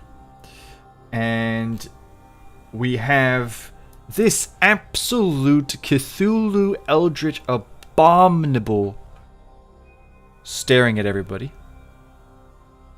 And then we also have these. We have these boys. We have one large individual. And then we have these smaller, almost Taken-looking, darker beings with the Taken-like eyes. And look at the tail here. And so I'm going to do my best to give you... Shut up, Aloy. I'm going to do my best to tell you what I think is going on here. Okay. So to begin,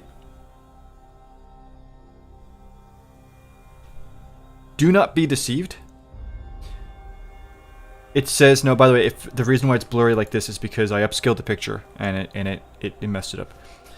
This says Destiny 2.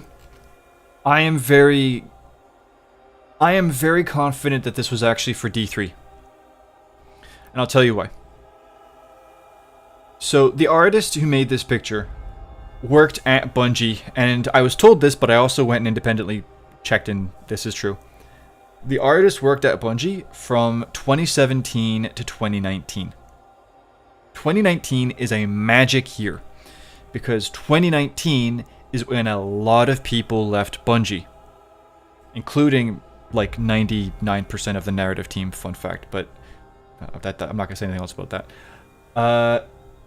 So, the reason why, in my opinion, is because D3 got cancelled around that time. And at the same time, you had people leaving Destiny to go work on Marathon. And then I guess, Matter and whatever else they had working on. So I believe that this was a piece created for Destiny 3, and when Destiny 3 was scrapped in 2019, Mr. Gao left Bungie. But that's not the only reason why I think this was for Destiny 3. So, let's look at this picture. We can see that this is very heavily pyramid related. And what's interesting of note, or something interesting to note, is that this picture was created probably between, I would say, 2018 and 2019. That's my opinion. Okay. There's a chance that this was created... Well, actually, no, this kind of had to be the case. Sorry, I just realized. Because we know that Shadowkeep and Beyond Light and Arrivals used the scrapped remains of the pyramid stuff from D3, I would argue that this picture had to be created before Shadowkeep was launched. And before they properly began working on it, right? So, the art that you're seeing here is the pyramid architecture and a variation of this architecture is what we got in Shadowkeep. So this is closer to the style, the art style we got in Shadowkeep and Beyond Light than what we got in, say, Witch Queen. Okay. I think the biggest giveaway, though, that this is probably for D3 is the fact that you're looking at a completely different race here. These are completely different enemies, different energy type, and even still you have the greenish energy here. And this energy is also very reminiscent of the Mark Kolobayev Pyramid City art. Back in the day, they kind of were leaning towards a greener energy for the pyramids. And obviously, like as we've seen, that's kind of died out now. But there's a chance that that's kind of where this is from. Somebody mentioned in my Discord server that this is like Strand, but no, this is not Strand. I don't believe so. So this is my opinion. I think that this is concept art that was actually created for Destiny 3. I think that when you look at all of the different elements that go into, you know, this picture and the person who made it and when they left the company and all the things that also happened in 2019 and all the other things that also indicate, you know, stuff from D3 getting scrapped and then put into D2. Like, for example, the Scarlet Keep being on Europa and then them putting it on the moon, which there's the concept art of that is on ArtStation, and I have shown that in the past. I think that it's very safe to say that this is for Destiny 3. I truly do. So, if this is Destiny 3, what can we take from this? What can we take from this? And I'm going to do my best to be as thorough and in-depth as possible. So, the first thing that is, in my opinion, the most important aspect is not the pyramid architecture. It's not Mr. Cthulhu knockoff. It's not the fact that we have possibly the first variant of big melee weapons in the game, apart from swords. because we actually know that before they settled on glaives, they were also looking at potentially spears or tridents. And there's concept art. You can look at concept art even for the Root of Nightmares raid, and you'll see guardians holding tridents. You look at leaked concept art for Witch Queen before the thing came out, and the big melee weapon, it wasn't necessarily a glaive. So possibly back when they were making D3, the idea of a bigger melee weapon, apart from like a sword, you know, that was something that they were working on. This is, you know, obviously this is the Arc Strider spear, but this isn't the dude in his super. The most important thing, in my opinion, has to be these guys. And I'm going to tell you exactly what I think is going on here. So, I'm just going to say it. This is not the Veil. This is not the Pyramid Race. I do not believe this is the Pyramid Race. And the reason why is actually very simple. When you look at the Shadowkeep Collector's Edition lore, and I was actually going back through it. Now, when I say the Collector's Edition lore, I'm not just talking about the actual text. I am talking about the actual diary and physical journal you got with the Collector's Edition. Because not only are you reading the lore from the book, you also have the illustrations. And I'm gonna just pull it up. I'm at the Shadowkeep Collector's Edition diary, and see the pictures here, and it is loading. Please load faster. Okay, you're not giving me the pictures that I want. Every page from the journal, yes. I want every page from the journal. Come hither, henceforth, Anish. Thank you. Please load faster. Here we go.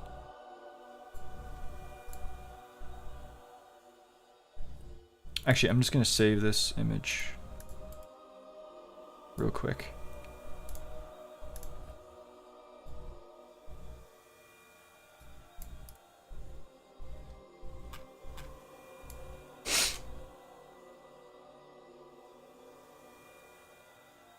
So, I think that's interesting. At the same time, we also have the lore about Drifter's ice planet that he went to. And I'm not saying for a fact that that's what these dudes were, but, you know, these black, potentially gooey dudes, you know, well, is something that's worth keeping in mind. And ultimately, when you connect this to what I believe was the original story. Also, actually, I'm sorry. Why am I waffling? Why am I waffling? Wait a minute. Do you want to know how I know that this isn't the Pyramid Race? I'll tell you exactly why this isn't the Pyramid Race. Wait a minute. Give me 1 second.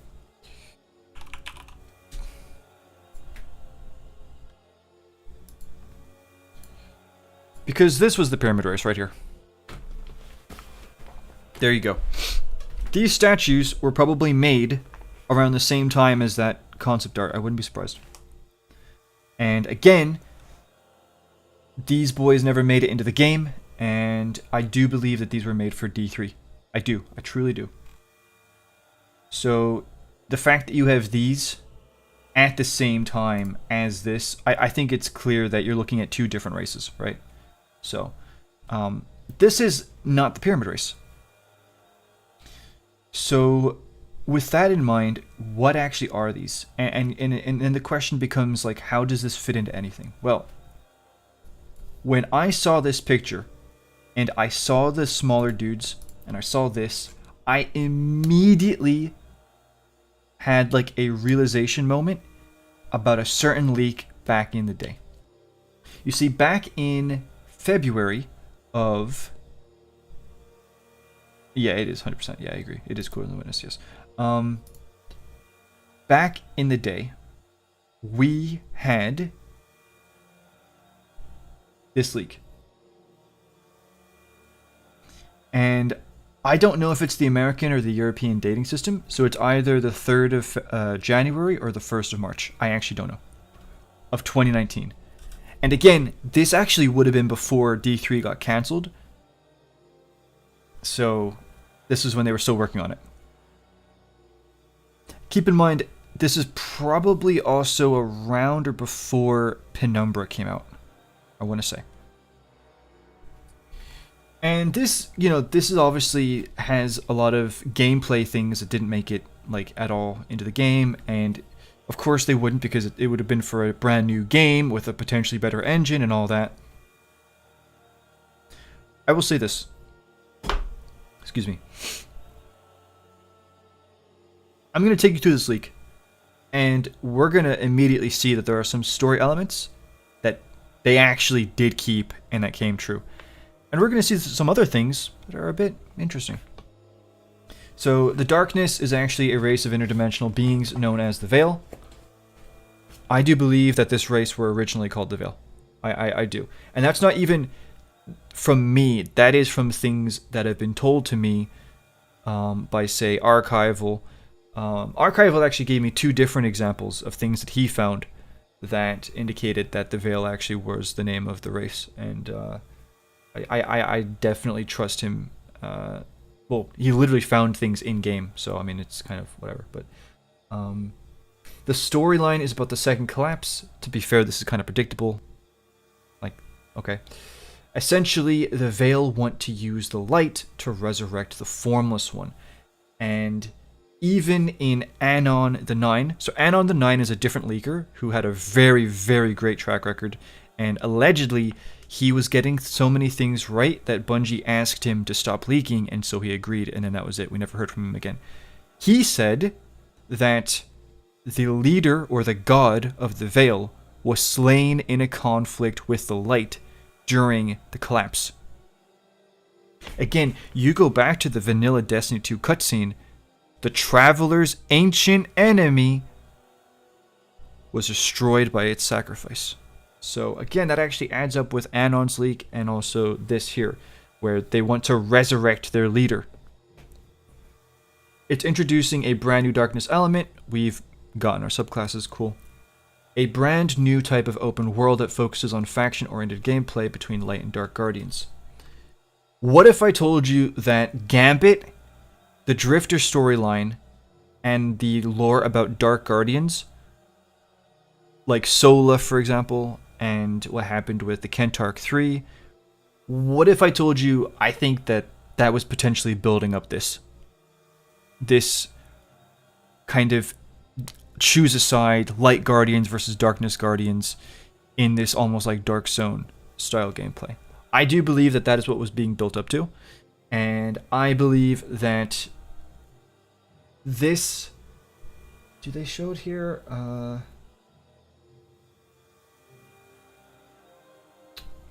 Or is it in the other page? Let me get it real quick.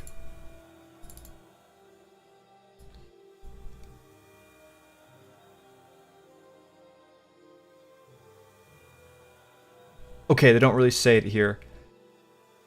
But basically, this open world type thing, I actually think that this concept ended up being turned into Marathon.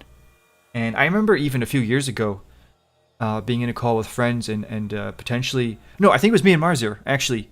We were talking back and forth, and I was like, I wonder if... Because this was before Marathon had been revealed, and it was a rumor that Marathon was going to be like an extraction shooter type thing. And I was like, Marzier, like, remember that leak that kind of talked about this open world kind of PvEVP type thing? And he was like, yeah. And I was like, I wonder if like that's kind of what they are using now for Marathon. And he thought that it was viable. The Cabal and Fallen are out as enemy races. Didn't they prove that right in the end? Cabal are, well, we got the Blue Legion buddies. And the Fallen, we have the House of Light. And yes, I know there's the House of Dusk and the whatever. But again, if we're talking about a D3, as this will mention, that opens the door for us to remove the House of Dusk and House of Salvation entirely. So the Cabal and Fallen are out as enemy races. Makes sense. That technically did happen. Correct. They're being replaced by the Veil, which are the brand new massive enemy race.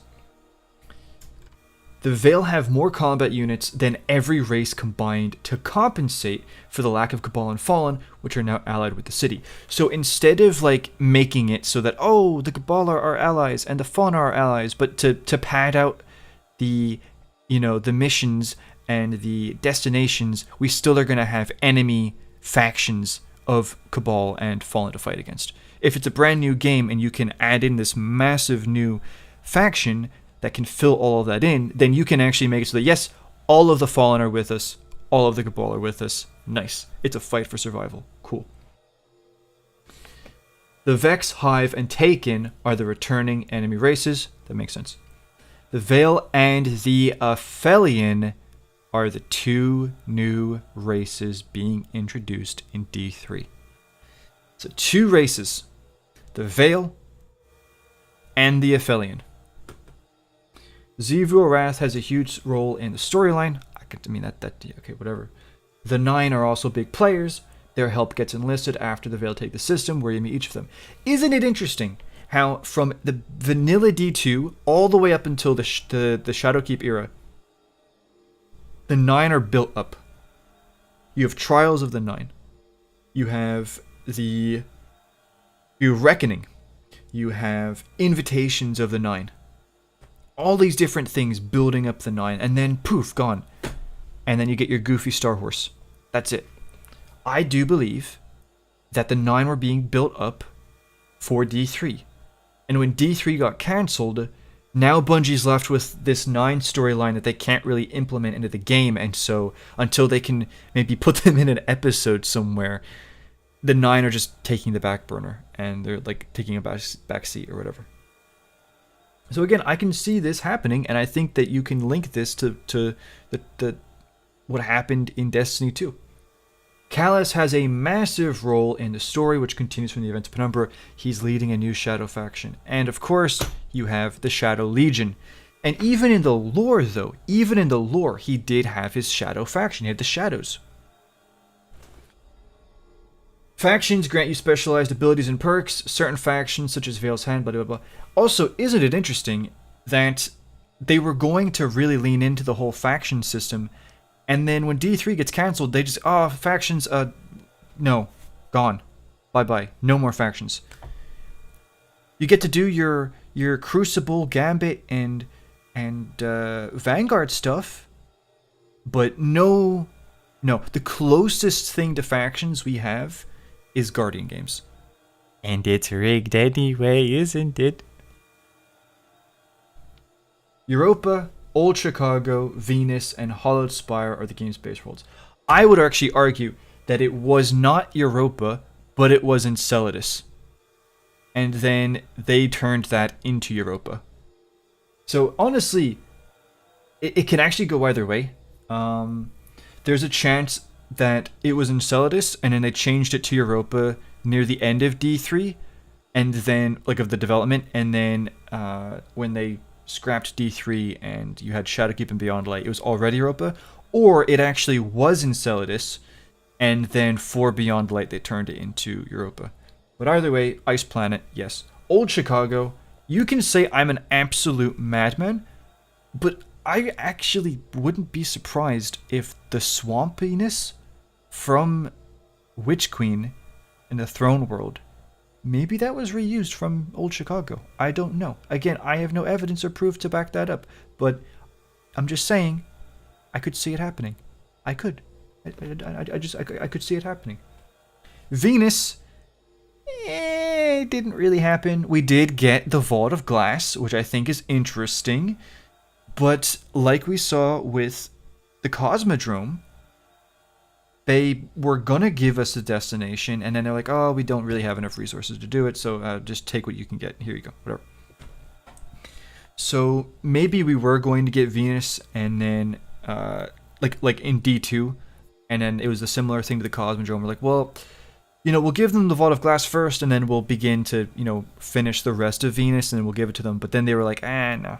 But maybe we're going to get Venus with the first episode. Who knows? And the Hollowed Spire. You know what the Hollowed Spire kind of reminds me of, guys? I will tell you what the Hollowed Spire kind of reminds me of. Give me 1 second to find the picture. The infamous last words of every stream.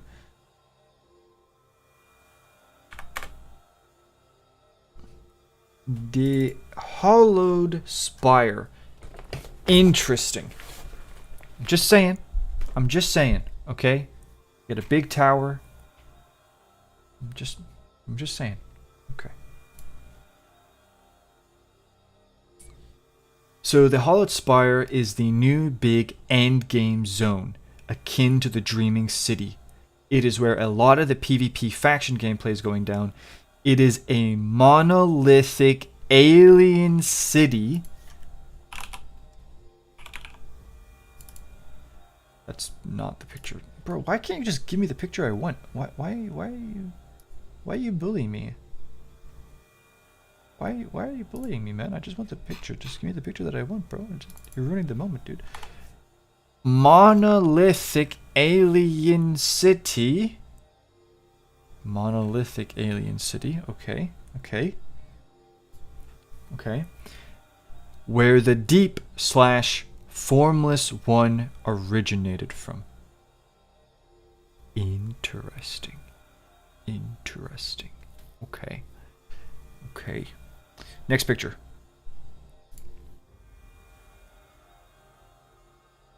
I want to drag the thing over. Thank you. So this is where this isn't as major, right? Each planet is larger than that of D2. Okay, I mean, sure, whatever. Plethora of things to do like dungeons and holds. Okay, whatever. Holds are the basis behind the faction war gameplay. Just whatever, didn't happen in the end. It's whatever. Okay, cool. Okay.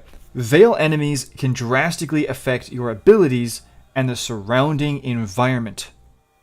They're pushing for greater variety in PvE gameplay. Veil enemies can suppress light-based abilities and also can bend and nullify the gravity in areas around them that surround them. I actually do think to a certain extent they took some of those things and added them to the Tormentors and maybe even the Subjugators, honestly. But like a very watered down version. Yeah, I don't know. The Aphelion are the most dangerous race in the game and are glass cannons. They have the ability to suppress all of your abilities and can nullify resurrection. Oof. So in my opinion, again, this is complete speculation. Could these have been the Aphelion? I don't know.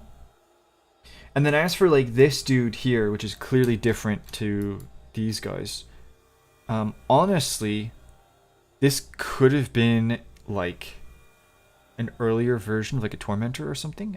Again, I am making this up so hard. I do not know. All I can tell you is that as much as we have these creatures here, we also have Aaron Cruz's other statues. We also have the King and Queen statues as well. So we do know for a fact that this isn't the Pyramid Race. So we have these guys, and then we have this. I think personally, if I had to put the title of Aphelion onto one of these two, I would probably say these guys. I don't really know what this is necessarily. But yeah, I don't know. Okay. So the game is shipping with 2 massive raids. I know that the first one takes you into the heart of the Hollowed Spire, where you'll be facing down the Formless one, the Heart of the Deep itself. It's a massive 12-player raid. 12 players, huh? That's interesting. And that's the grand finale of the second Collapse storyline. Interesting. Okay. Yeah. And the second one is focused around the Hive. Okay, cool. And then you get the faction stuff, who cares? Trials of the Nine is coming back, hosted by the Nine themselves this time around. They are also the heads of their own faction, which is... So again, this is just tying back to my opinion, which is that I think that in D3, the Nine would have had a much bigger presence. And then D3 is being developed as to be a return to form for hardcore players and veterans of the series. Okay, cool. So the reason why I went through all of that is I actually do believe that to a certain extent this leak actually was true. Because there were a few things about it that really did end up becoming true. So when we go back to this picture here, what is going on? Well, we have a big old pyramid ship, clearly, in the background. We have your cheeky city-like stuff here. And interestingly enough, these buildings do remind me of the Witch Queen stuff in the sense that they're like actual buildings and not just like the weird stuff in the Exo challenges. So I think that's interesting. And this again could be a callback to how they were working on the idea of giving players like a bigger melee weapon, like a spear or a trident, and then eventually like the glaive, you know. And then we have this, which I think was like the new enemy race or one of them. And then there's the big boy, right? I know I've been kind of dodging this. What actually is this character? In my opinion, I just think this is a big ol' alien. I think it's a big ol' boss. And as you can see, it's actually a bit translucent. So I think it's a bit kind of ghosty, you know? I mean, you can even see the ship through the being.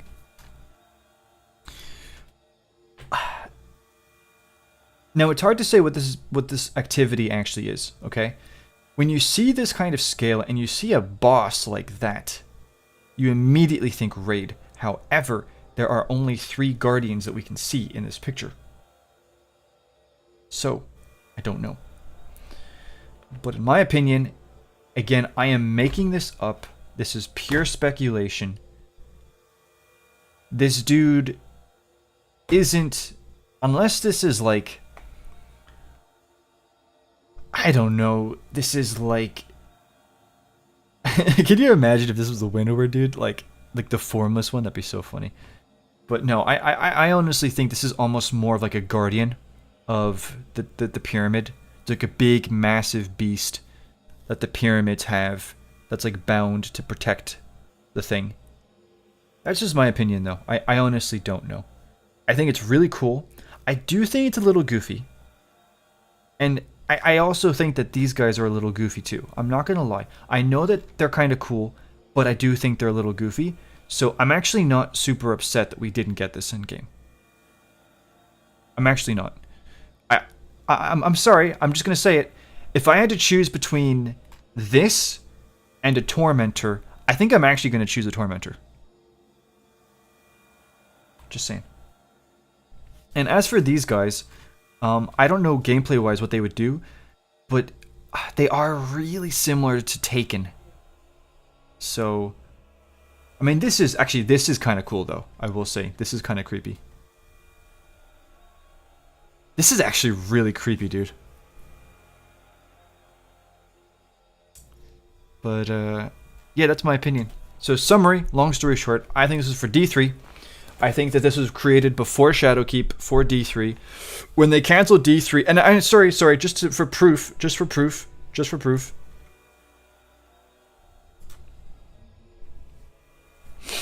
This is the art station of Mr. Gao. And he says, a random Destiny universe exploration. Oh, random, yes. Done years ago. Art director Mike Zack. Mike Zack is actually still working at Bungie. And you actually, if you go to his LinkedIn, you'll see that he actually is a face you will probably recognize as well. And yeah, no. Official art. Also, if we go back to Fangao, he also did, this is some, I think, never before seen art of Mercury from Curse of Osiris.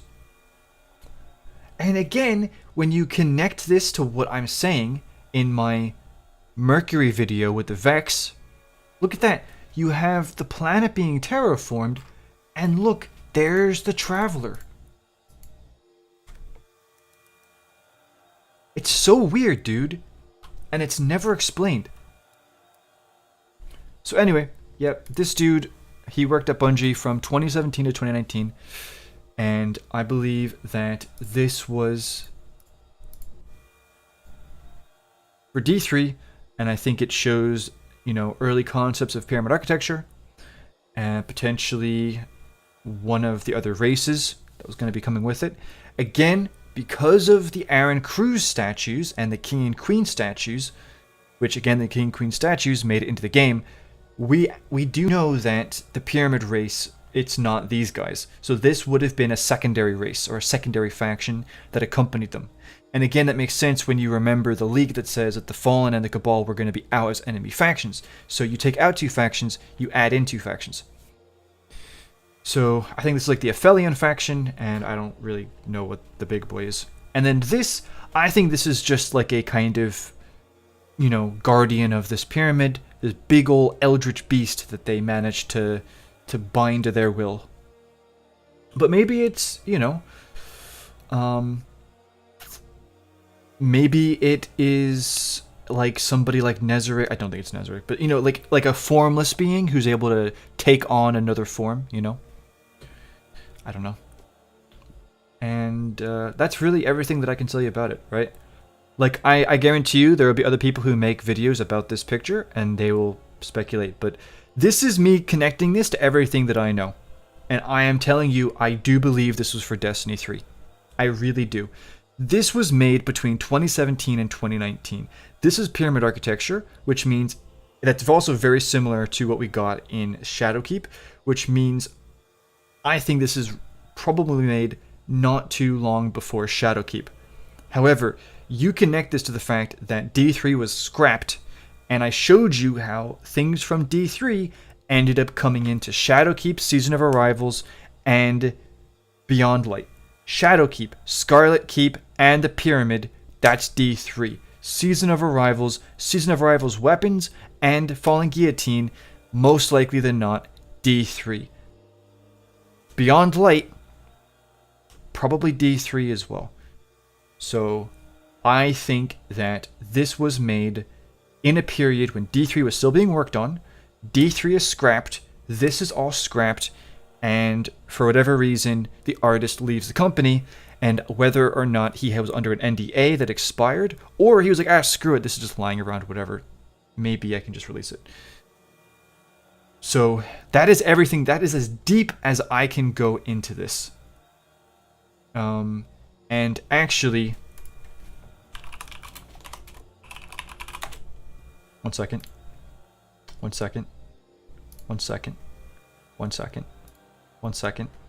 You're not giving me a second. I need a second. One second. Yeah, 1 second. Yep. I need like 2 seconds. Dang it, I have to convert the WebP. 1 second. I need 1 second. I need just 1 second. Okay, thank you for giving me that second. I just need 1 more second. Yes. Uh-huh. Yeah, I know. Yeah. This is from Cade's journal.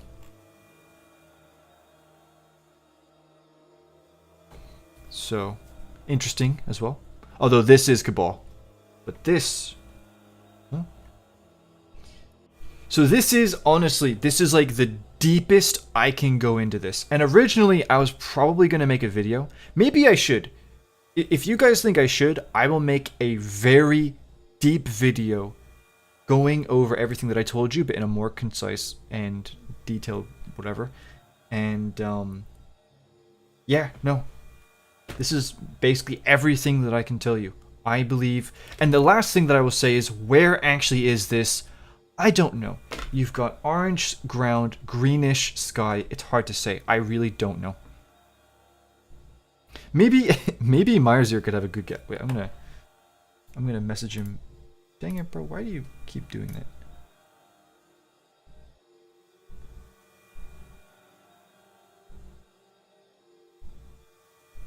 Myersier. What location do you believe that this image, that the events of this image What location do you believe the events of this image takes?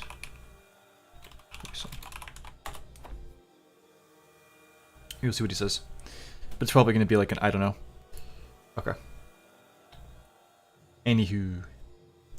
That is, that's everything I can tell you. That's everything I can tell you, man.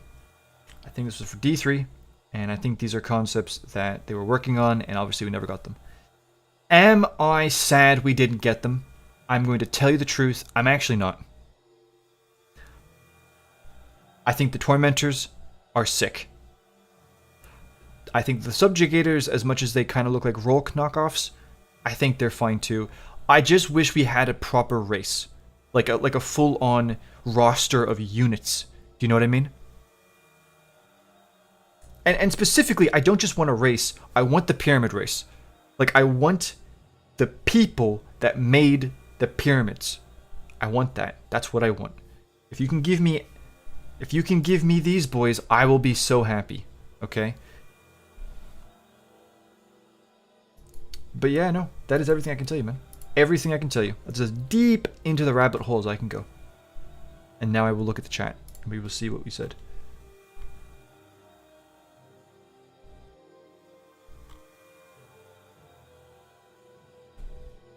Okay.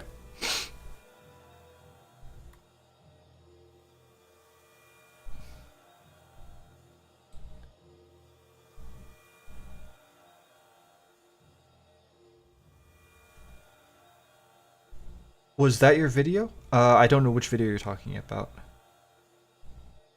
Do you like this idea of a darkness god over the witness? I don't think that this was like the big bad by any means. I genuinely don't. Especially if this isn't a raid and it's a 3-person activity. I think this is just a big dude. I think it's just a big dude. You're correct about the destinations. Hollowed Spire was probably remade of the Pale Heart. Dark City with its own rules. Yeah.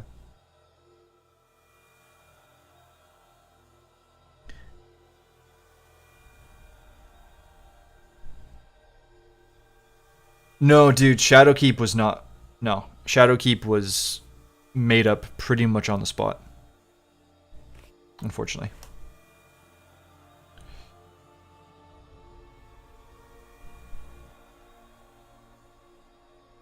It'd make sense if Shadowkeep was about finding out about Nezarec, and later in Season of Rivals, the Pyramids Rose note. Yeah, here's the thing. Like, ultimate... no, I see, there are certain things I can't say. Well, it's not that I can't say them, I just don't feel like I should. I have... If you want to do your own digging, just all I'm going to say is 2019. Okay? 2019. Do your own digging, and you will probably find it. But 2019, there was a lot that changed. And, yeah, I think... Yeah. No, I think that all the Nezarec stuff, I think that was all D3. And I think with Shadowkeep, I actually think that if you look at Shadowkeep under the lens of Nezarec still, and that original storyline, it actually still works. Because I don't know how much of the pyramid stuff necessarily they changed, right? There was a lot of context that they didn't add. However, Beyond Light then was just like completely random, whatever stuff. But in terms of the actual big storyline that I think was connected to the pyramids, they can't do that because it's designed for it's a story designed for a new game with new tech, with a much bigger budget. And again, it's like, okay, well, why don't they just continue the 9s? Like, if they had a whole 9 storyline in D3, why don't they just continue that in D2? It's not really as simple as that, you know? Like, I actually don't necessarily blame Bungie for that. It's just unfortunate, you know? They're, what's the word? They are, like, it's like collateral damage. Wasn't Europa supposed to be in D1? I think that was actually Enceladus.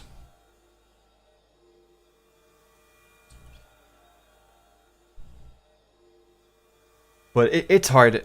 There's art from, I think, around the Taken King around that we were going to get Enceladus. I don't know. They were always... It seems to me, if I had to guess, Bungie was always kind of flip-flopping between Enceladus and Europa. And then Europa is what we ended up getting anyway, so it doesn't really matter. So to a certain extent, I do see the two as interchangeable.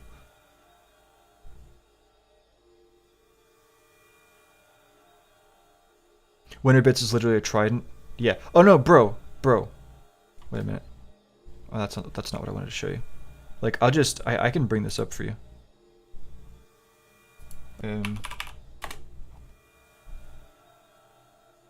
If my internet will load.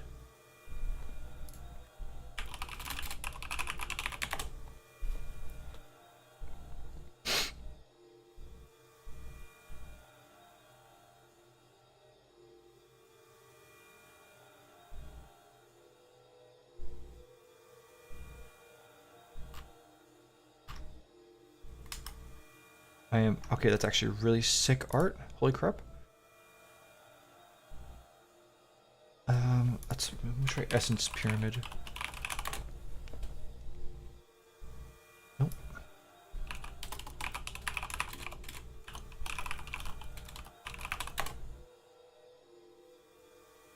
Bruh. I think Alloy, I know I sent it to you. I'm gonna have to scroll up in the DMs.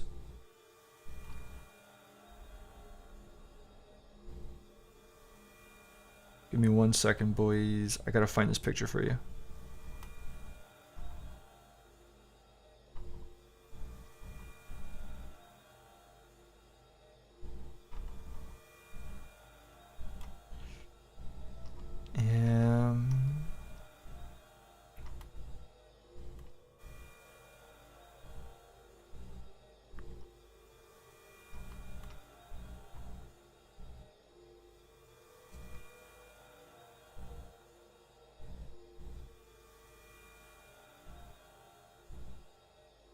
There's a chance that Essence was supposed to be a location as well, like that pyramid.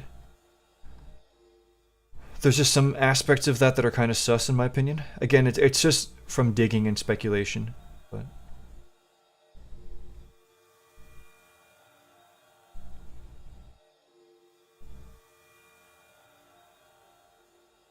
where?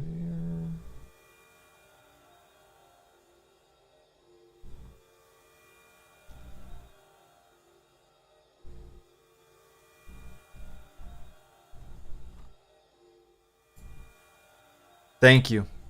Thank you. You're a hero.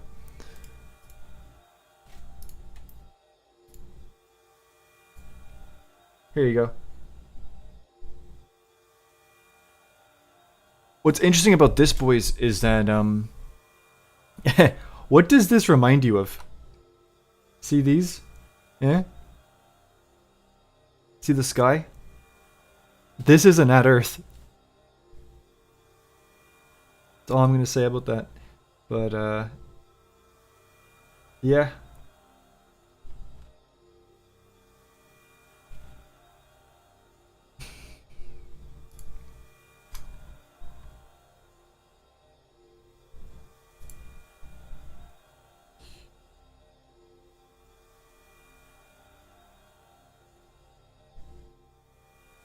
I think maybe.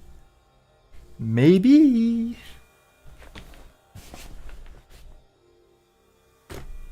Yep. I told you we going down that rabbit hole. Yeah.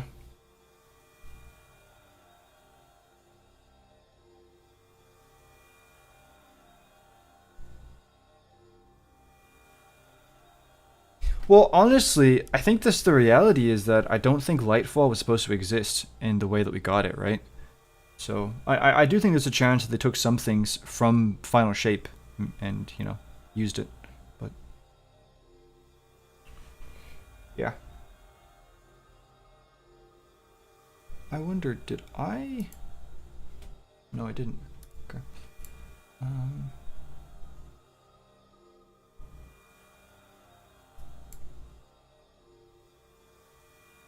Yeah.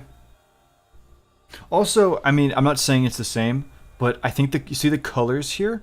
I think the colors are actually very similar to these kinds of colors too. So, Do you think the galaxy pools are then leftover assets from a D3? That's a good question, man. I don't know. I don't know. I don't know. Actually, do you want to hear a really like insane theory that'll like blow your mind? There's a theory that we were actually supposed to go into the Shard of the Traveler, and the reason why there's that big massive Cabal base by the Shard is because they were going to try and get a ship to go inside.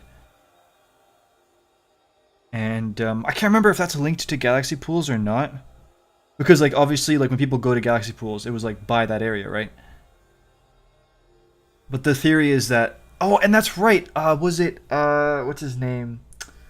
Like JB3 or whatever the dude's name was, who actually got into the Shard of the Traveler or whatever. Yeah. But anyway, there are things that I will like. I think when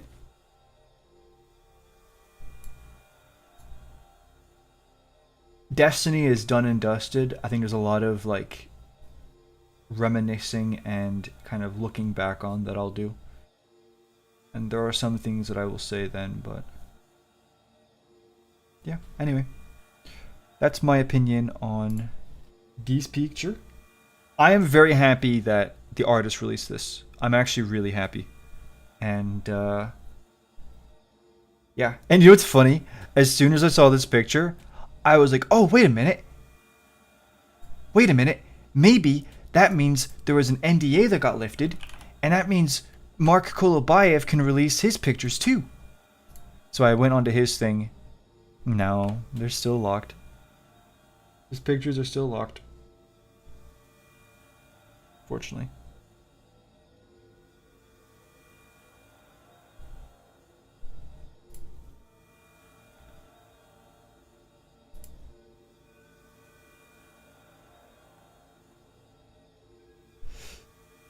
You want to go down the rabbit hole? I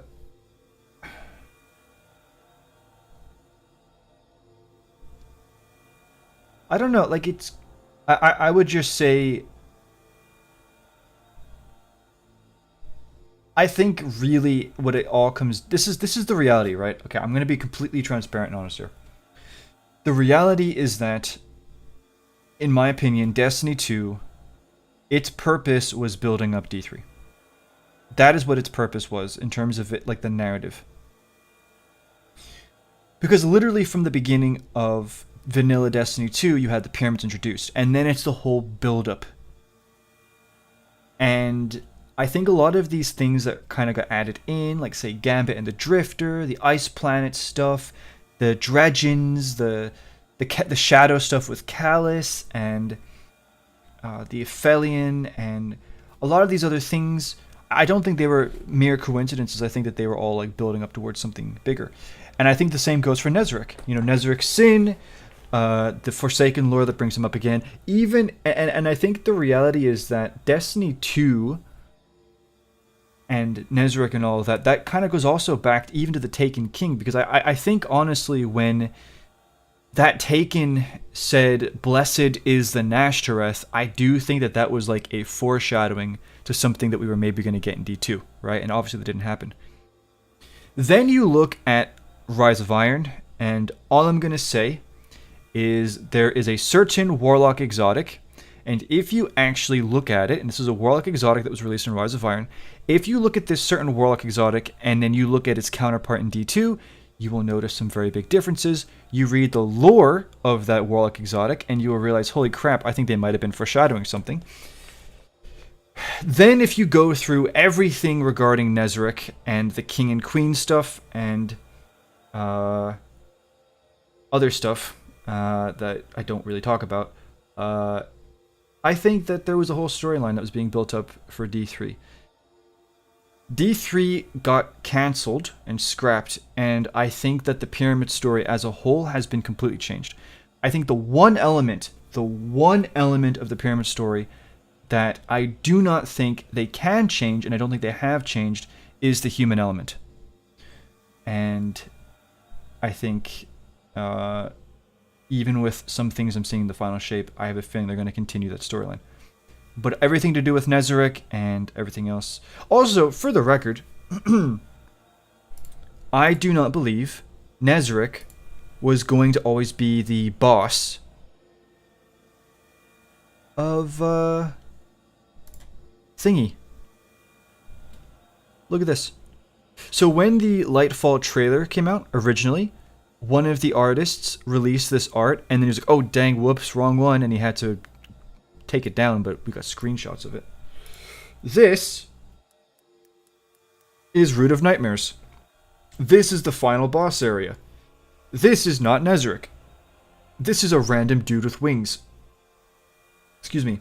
I think there's a chance that, honestly, the final boss of Root of Nightmares was just some winged tormentor, and they were like, dang, I actually don't think that's really gonna be cool at all. And they're like, okay, how about we make it Nezarec?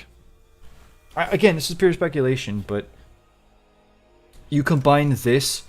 Also, the fact that literally like nothing about this boss really changed except for the head.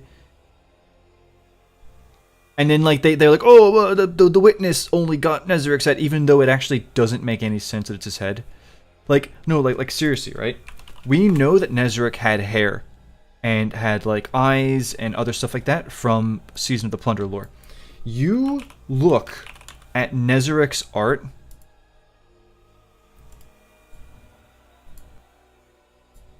These are not his eyes. These are the eyes of random species. And again, because like the head has been stuck onto the thing. I wouldn't be too surprised if this isn't actually his head. But it's still some really weird explanation, whatever, right? And I honestly think that there's a good chance that it was just a random dude, and they're like, and they're like, okay, we'll just make it Nezarec so it's cooler. But anyway, I'm rambling at this point. Send me a DM. I will check it. By the way, Marzier, he thinks that this was actually old Chicago. I can kind of see it as well because it's swampy. But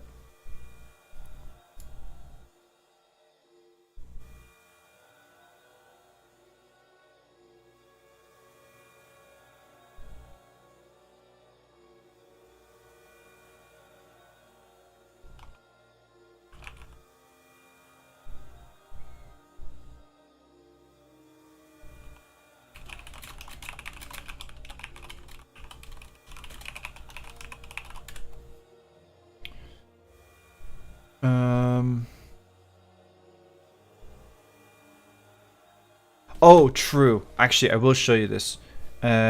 So Alloy sent me this a while back, and I think it's a fair point.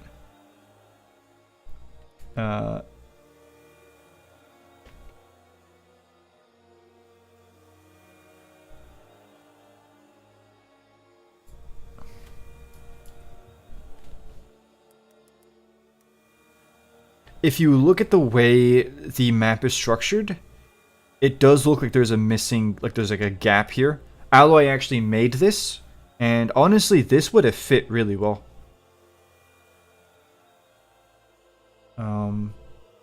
So yeah, I don't know, dude. Like, maybe Essence was a destination at some point, or they were like thinking about it. I don't know. I'll just say it, dude. I would have preferred the pyramid as a destination to Neomuna, but that's just me. I know that people have their own opinions.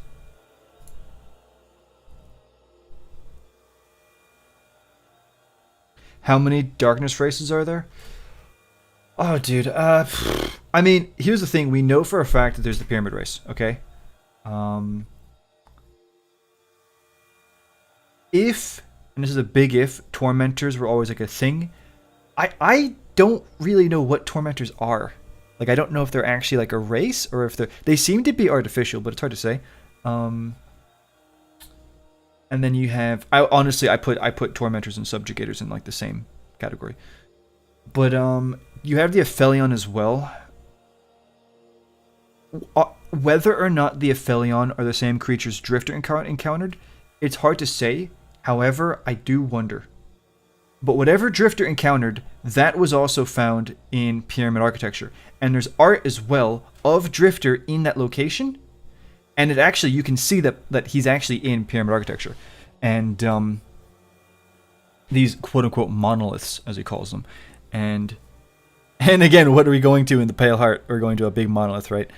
So these creatures, these gooey creatures, are connected to that. So you have that as well. So guaranteed, you've got the Pyramid Race, and then you have the gooey black creatures, which again, I would assume are like these. Also, now that I remember, these creatures, again, could suppress your light and stop you from being able to revive, which is exactly what the leak said.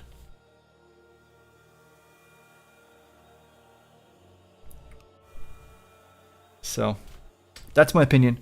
I wouldn't be surprised if these were the creatures that Drifter encountered. And then as for this, I really don't.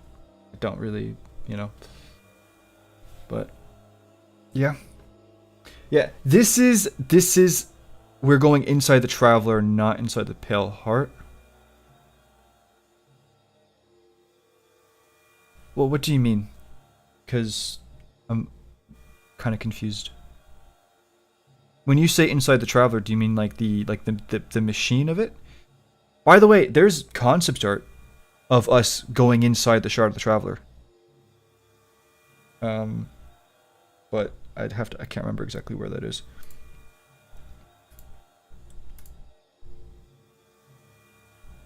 Okay. Yeah. But yeah, that's everything that I can tell you off the top of my head.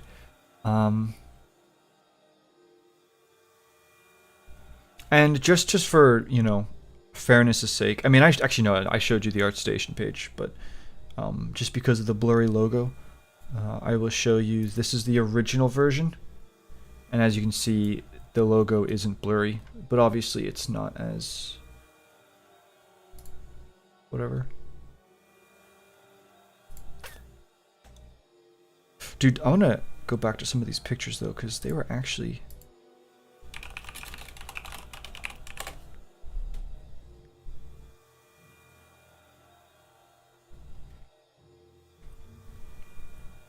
I think this picture is so cool. Wait, I gotta get something real quick. I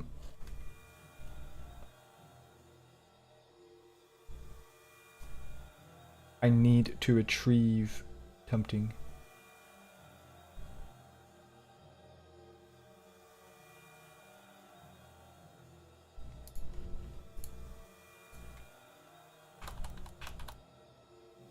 BRB.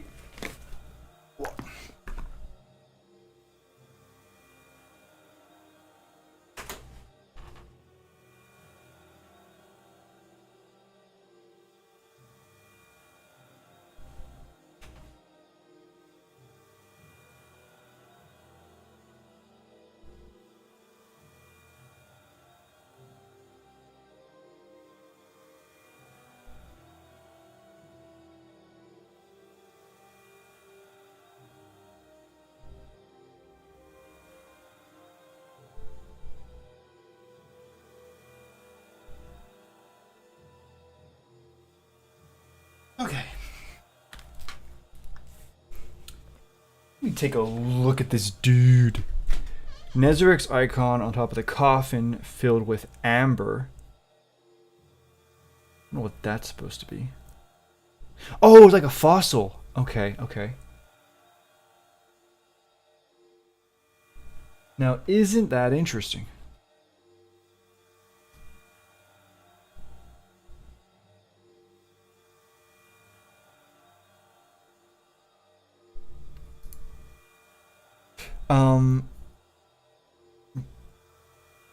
How would we get inside the Pale Heart?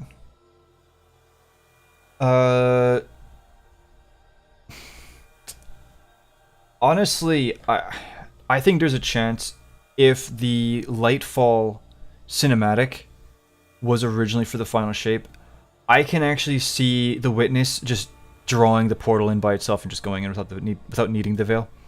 But I don't know. But what were the Veil race? Yeah, the Pyramid race, yeah.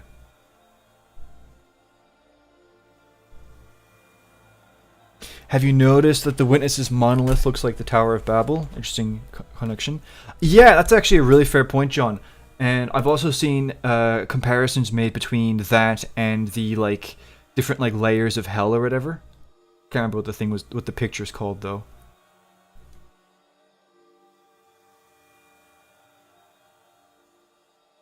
Wait, that's actually cool. Look at that.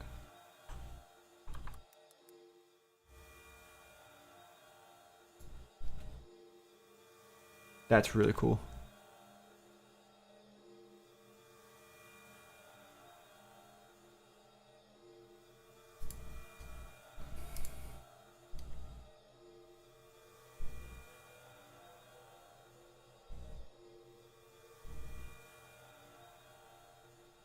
Bro!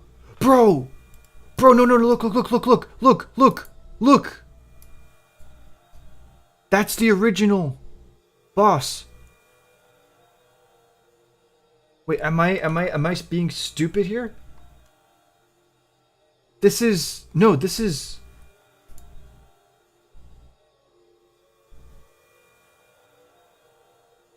I think that's the original. Am I getting this wrong? I think that's the original.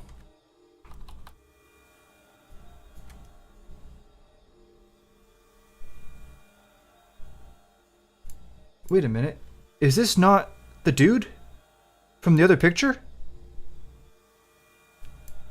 Is that not this dude?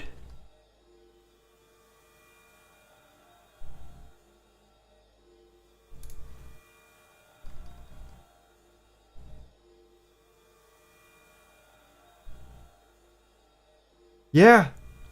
This is literally just a tormentor with wings. I think that this is what Nezarec was originally going to be. Not that this was Nezarec, but this was like a different dude entirely. And then they ended up just sticking a Nezarec Sin kind of like helmet head on top of it.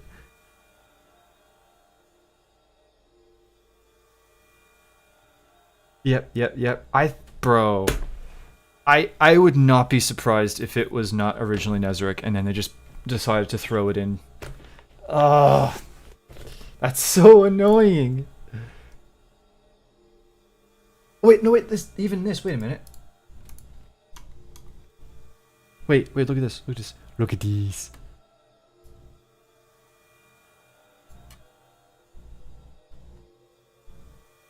It's kind of hard to tell.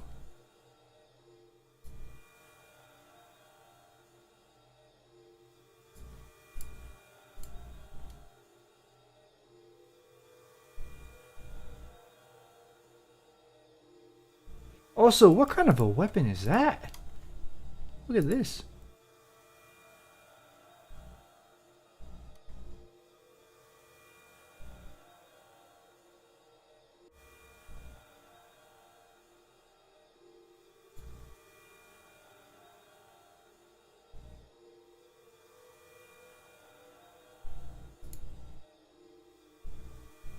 What the frickety?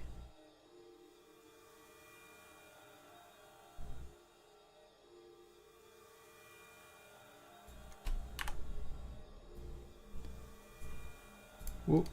Oh dear, what have I done?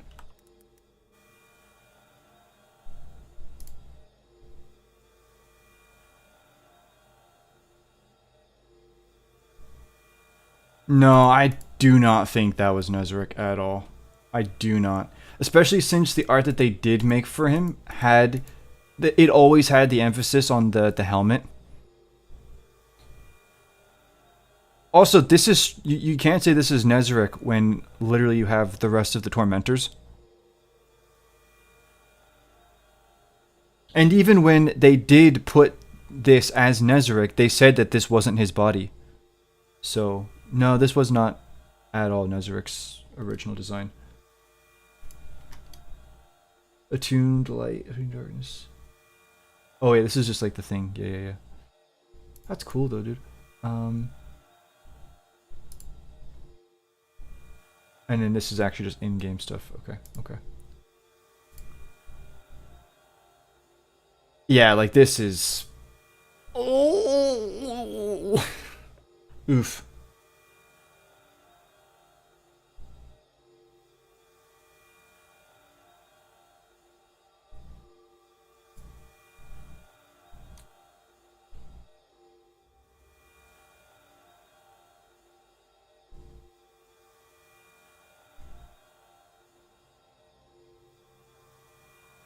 Yeah, I don't know. I think they did my boy dirty here, but it is what it is.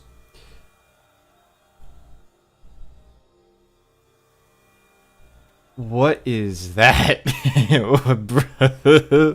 Look at this dude. Look at this dude. Look at the top of his head. Oh, oh boy. Okay.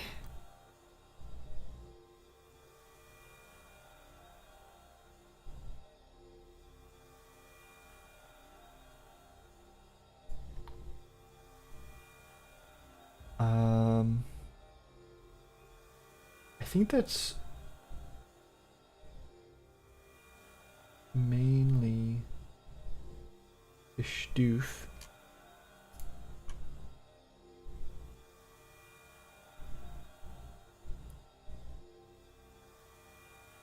Dude, the Lion Sphinx statues are so cool.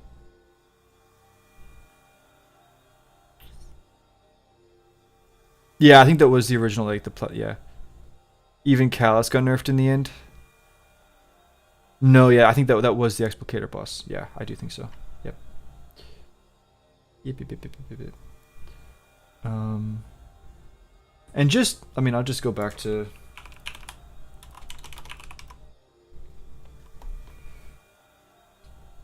Mainly, we've got, these. And again, these made it into the textures. And then this here too. When was this? This was 3 years ago. 2021. Interesting. Okay. So these boys made it into the game. You can see these in Europa in the Exo Challenge Survival. You can see this for yourself. It even has the cheeky Nezrix symbol here. Ooh. And then these also made it into the game. Well, obviously, but what I think is interesting is that if you look at this arrow type thing here, there's a similar thing going on. Where was it?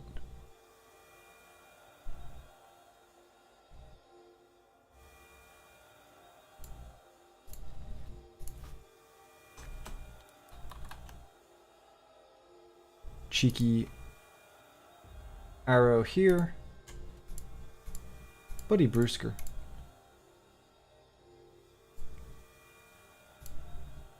Yeah. Same type thing here going on. And then, in my opinion, I think these here are all urns that are like stuck to each other. So these are like the lids. They're like kind of like bottles. They're almost like potion bottle type things. And then these are just whatever. And then you also had these boys. And yeah. I would have loved to see them, but it is what it is.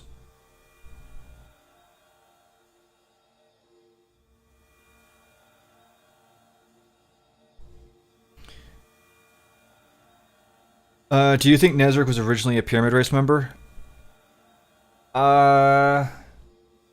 Yes. I do. I do. Honestly, dude, I actually think that there's a chance that this was Nezric. I'm not gonna lie. But what if I told you Nezric has, I know this, excuse the pun, Nezric has roots going all the way back to Pathways into Darkness?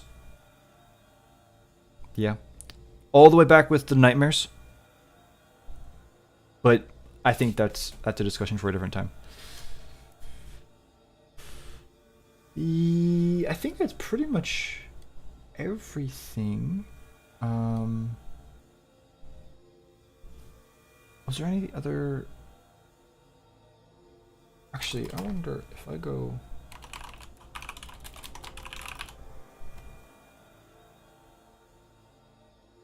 This art was nuts though, dude. I loved this so much.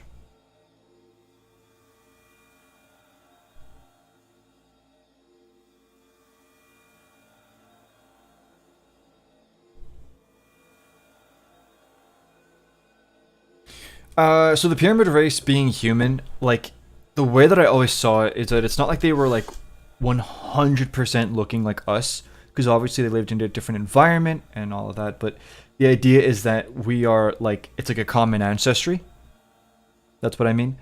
The real issue, and I actually want to make this a video, is that Bungie has a really difficult problem to explain, and it's the pyramid race's connection to Earth. And it really comes down to the cultures and the animals.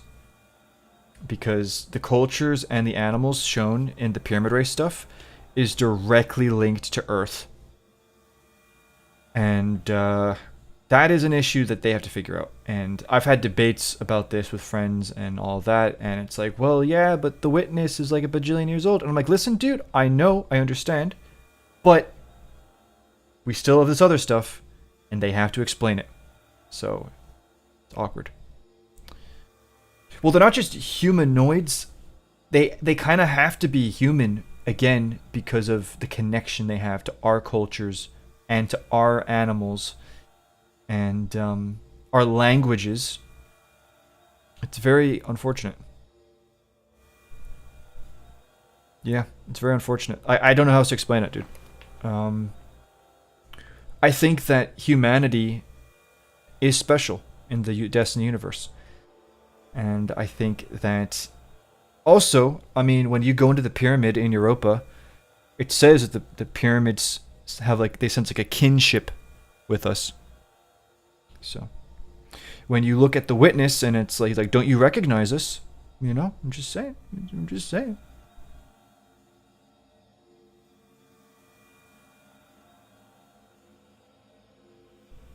You know, it's interesting, Neofly, that you say that, because it's kind of tying into what Osiris said, or no, what it ties into what the speaker said. Osiris said about the traveler being an ontoformer, meaning a god incubator. I thought that was interesting. So are our cultures... You see... Oh, dude, when you really get into it, it's really tricky. Oh, dude, I don't know. I think I'm just gonna save it for the video. It's actually like really... It's one of those things where like you keep going around in circles with it, and then it's constantly really like nitty gritty. All I'll say is this. The animals are directly linked to Earth. We can go and we can trace the evolution of ponies, lions, foxes, wolves, whatever those other ones are. We can, so like those are directly linked to Earth. The cultures then, you cannot just randomly make a culture happen. Like, do you understand how unique a culture is? Like, specific people had to live and do specific things. Specific battles had to be won at specific times. The weather had to be a specific way at a specific time. You can't just engineer a whole religion, or a culture, sorry. You can't just engineer a whole culture, let alone multiple cultures at once, right? Across different, it's nearly impossible to do. So, yeah, dude, I don't know. And then, what if I told you? If you go to the Witch Queen Collector's Edition, there's another culture that's mentioned there too, which is actually really sus when you look into it.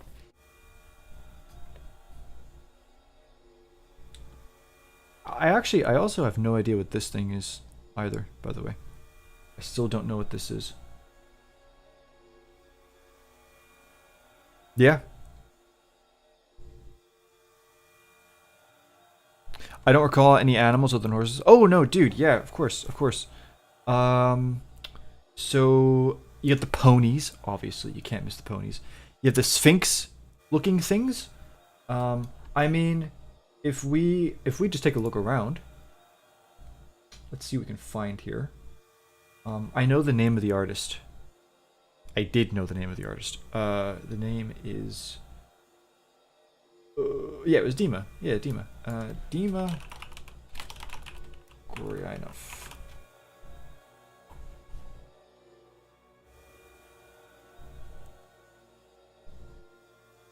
Okay, that looks pretty cool. That looks pretty cool.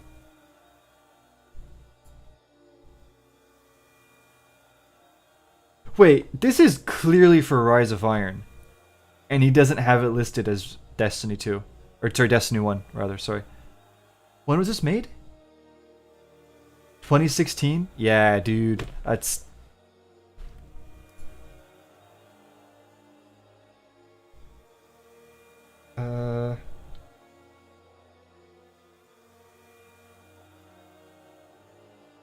Let me find it.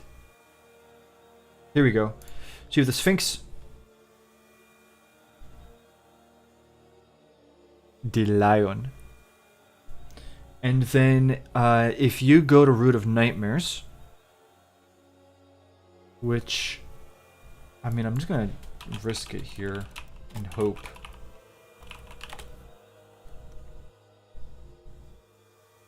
Do we have...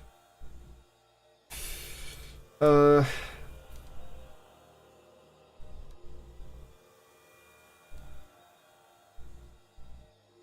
it's so close. It's like right in there.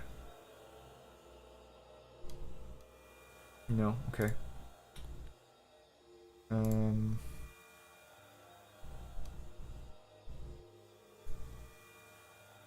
I don't really want to have to go into it. Cheeky Nezark statue there. Also, his body is completely different in that.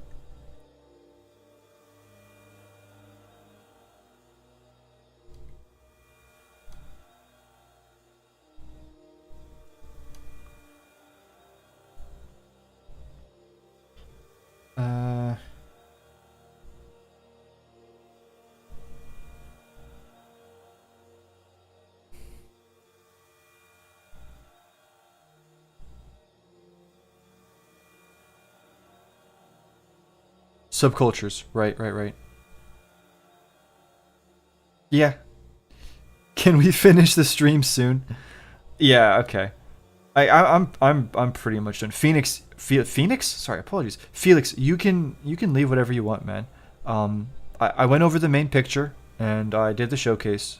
You don't have to, like, don't feel like you're obligated to stay.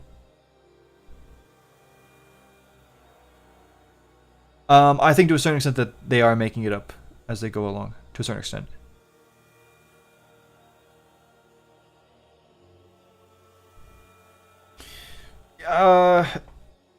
Yog Spigoth. I think that if they wanted to drop it, Witch Queen was not the way to do it. Witch Queen was them doubling down on it. That's the issue, unfortunately.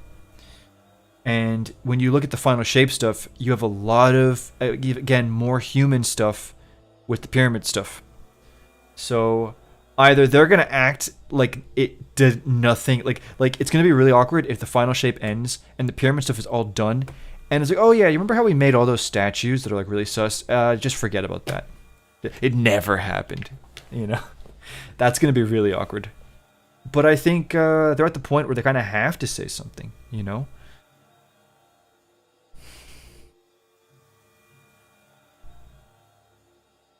Well, I heard a theory that Root of Nightmares was once a dungeon. I could see it being a dungeon from a mechanics standpoint. Anyway, I'm gonna just take you there, guys. Just give me a second.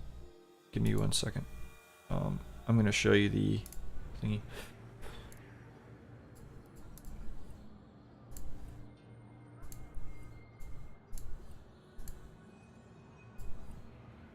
Bro, I had so many pictures open. So many pictures open.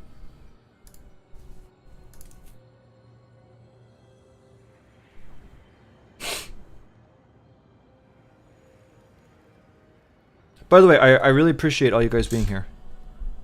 I really do. I hope you're all having a great start to your week.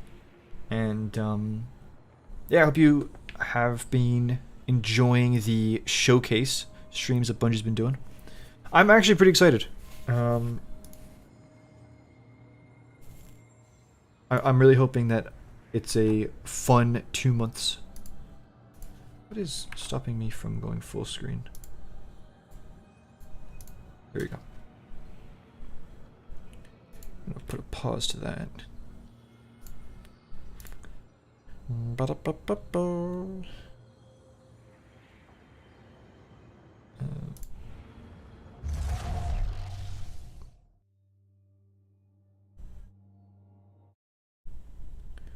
Okay.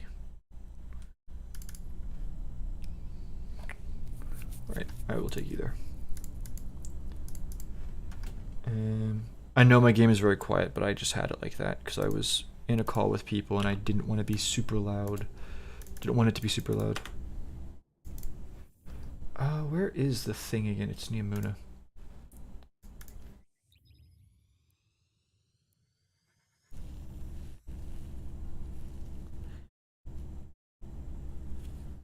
Yeah, I think the dungeon would have been. I think it would have been a great dungeon. Honestly, I think Essence would have been a cool destination, but I want to see more planets and moons. That's fair, man. Yeah. You've been enjoying the videos about the alternative cut story elements. Yeah, I think it's the way that I see it is I think it's really important that people who do care about the story know about these things. Because not only do I think it's important that people know like what could have been, but that helps you understand what the inspiration can be. So first of all, it helps you understand what the inspiration can be for things that we got in the end, right? But also it explains why it seems like certain plot points just randomly got ditched. Okay, let's go.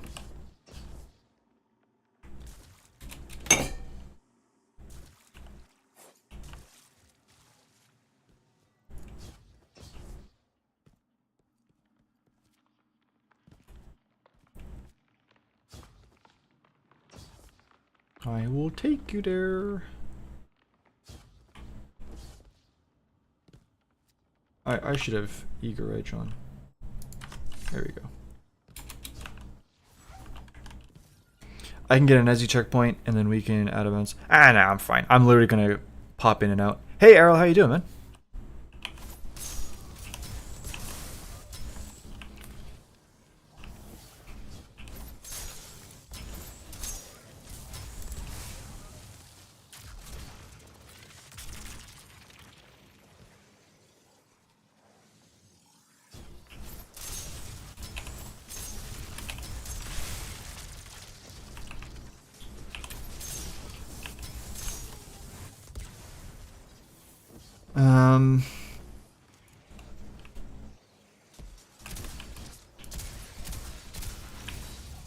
Here we go. This is what I wanted to show you.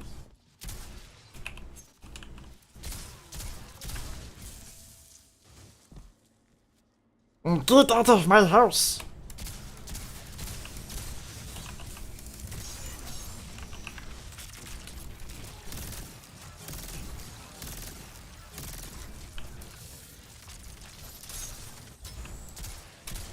Okay, here we go. So we've got Depony, but then we also have these. Hey, thank you for being a member, man. Really appreciate that. I'm gonna make sure I get you in the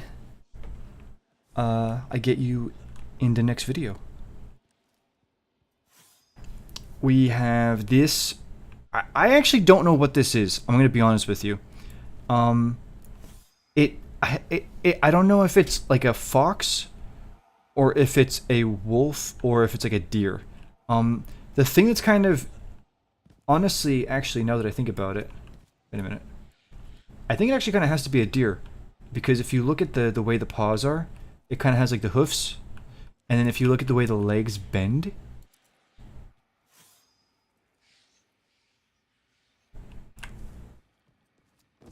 And it's the same thing. Oh no, but this actually, sorry, wait a minute. This has paws. Wait, you can actually clearly see. I am such a bingus. Why didn't I think of this? Look, you can clearly see the different, the toes of the, yeah. So I think this is like a fox or a wolf. Yeah. I'm gonna say it's like maybe a wolf. I don't know.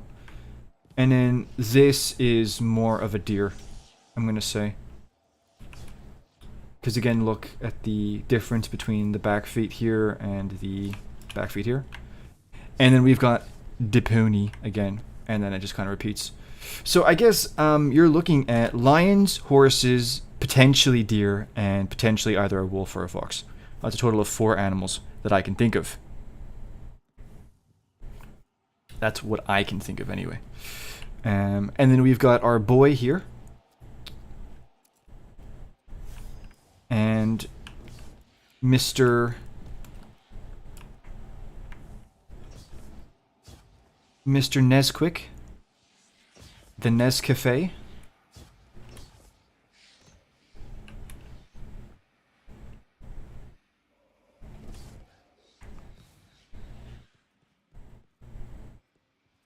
Are they maybe universal symbols instead of literal representations?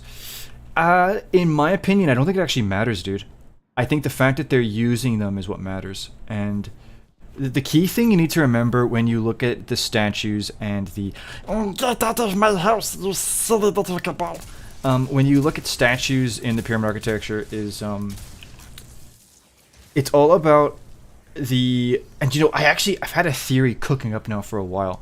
Ever since I read the collector's edition lore about the witness potentially forgetting certain things, I believe that what we have in this architecture related to the culture, so mainly the statues, these serve as the remains and reminders of that culture that they used to have. And these are things that are very important to them. And I think that, you know, especially, for example, at the end of Preservation, when you have the really big horse statues, that are all, like, you know, connected. I can easily go to disjunction, and I can not there. I can go to disjunction, and I can show you. Disjunction, and we'll just do. Okay. Because there's both Sphinx and horses there too. Do you know, but if you go to Witch Queen, it's like, it's actually a parallel to what's going on with Savathun. Because, like, why she has the temple to her younger self and all of that, it's like to help her remember who she was. So I think even if they didn't originally have this as an idea, it's a really cool parallel between the Witness being able to remember its origins and then Savathun being able to remember her origins. I think that'd be really cool. Okay. I will show you. Can you hurry it up, please? Check your DMs. Okay.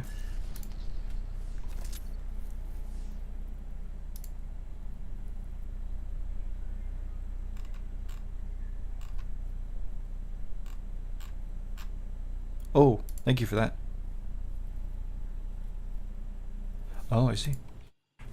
So we have the Sphinx on this side. And if we go to the other side real quick.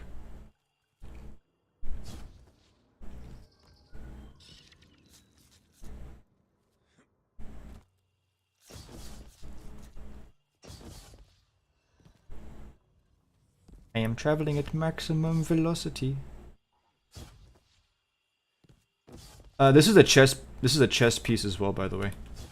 Because you can see the collar thing. And then the sleeves here. Now, whatever this absolute tumor-looking thing is, I have no idea, but right there. And you can even actually see here, look. That's like the collar thing for the neck, and then the, whatever. Anyway. We have the one pony over here. That's very clearly a horse, right? Like, you can't mistake it. Absolute majestic horsey. And then we have the other ones here. When you look at how prominent they are, to me it's clear that this isn't just like, oh, look at that, we found some planet and we like the horses, so we're gonna give them... No, like, if they wanted to have like a collection of things like that, they probably would have been given the dissected like crystal cube treatment. But these are statues that show to me anyway that these things are important to them.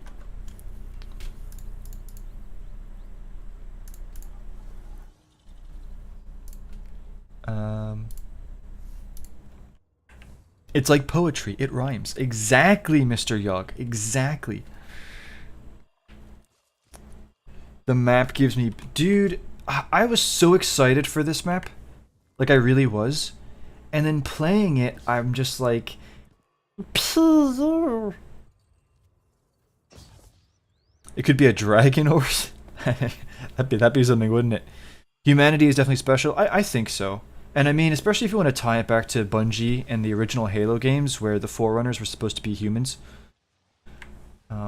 It's all kind of connected, I think. And yeah, that's basically. Also, cheeky coffin.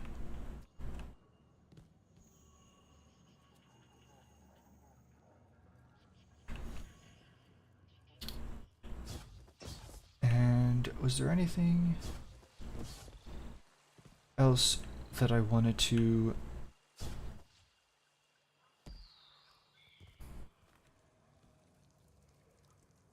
Well, this one has seen better days, I suppose.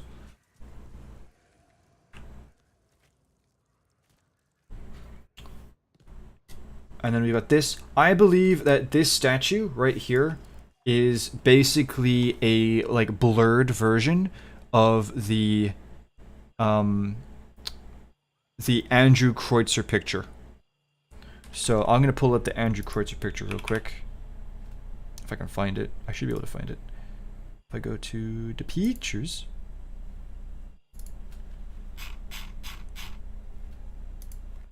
And when I put the thing together,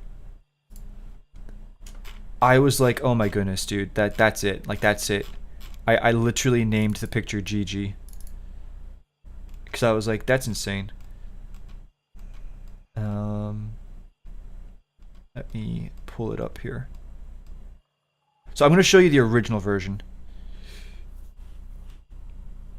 To be fair. And then I'm going to show you my professionally edited version.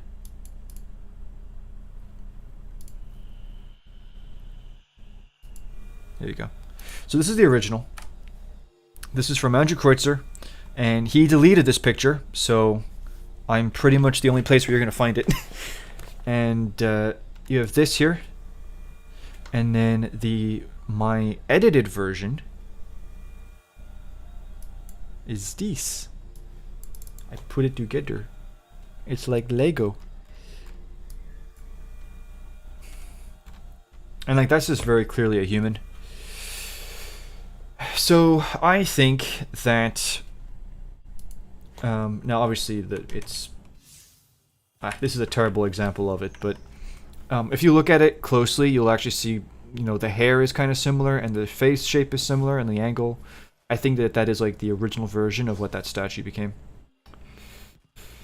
But that's pretty much everything from this map. Obviously, you have the mummies, which I made a video about. The mummies, I do believe, are the actual pyramid race in their cut-up forms.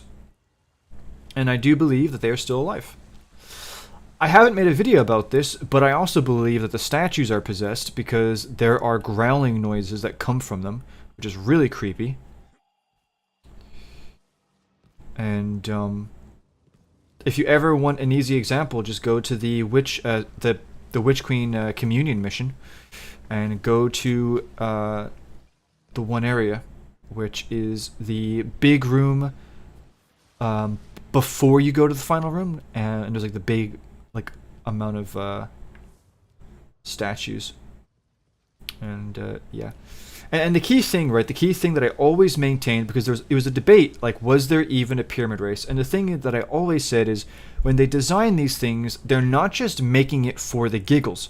This is a very clear attempt at showing us through environmental storytelling that the people connected to these pyramids had a history and a culture. And even Dima Goryanov, in his art, said that different places were designed after, like, to be museums or places of ritual and worship or town squares. And you don't do that unless there is a race connected to it. And in the end, that is exactly what happened. So yeah. Oh, the Veiled Woman? Wait a minute. Thank you for the tour of the Witness Better. Yeah, sure, of course. The Veiled Woman? I think it's the Gardener. What do you think about Destiny and Marathon being connected via the multiverse? I could see them doing that. Me being for or against that would purely depend on how they implement it. Yes, I agree with you, Schmuckle, for sure. Yep. Also, that statue, the one that we have in game, is everywhere. That version of it, and it's even in the final shape. Do you think we'll see more of the Witnesses Past in the campaign? I would hope so.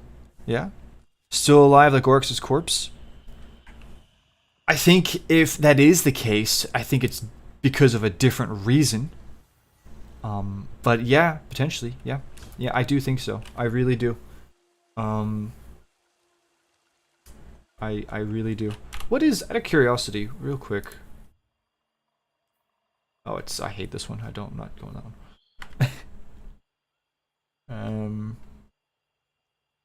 Actually, what I can even show you here, real quick. Same with Halo, maybe with the 30th anniversary. Yeah. Are all the statues growling? No. No, I don't believe so. No.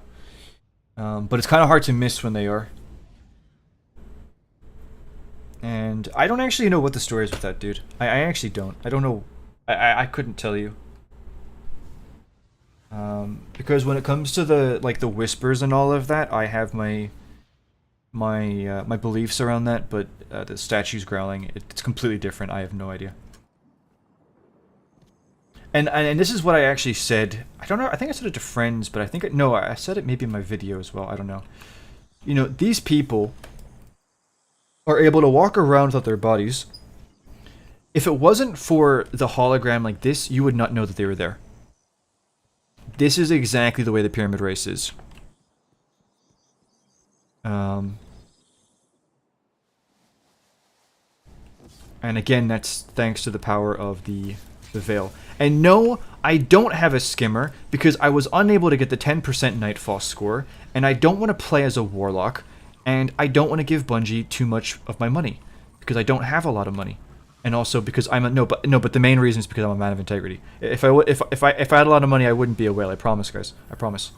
I promise. I don't even know how do I'm trying to get to Callus's thingamajiggy. Which, by the way, I hate what they did with Callus. And I'm sorry, but his ship, right? His ship would have been so cool, but then they had to put the weird bucket head, Chuck E. Cheese teeth looking dude on the front of it.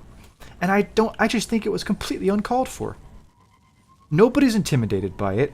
Everybody's laughing at it. And I'm not happy. Here we go. Like what? Like that's just horrible, man.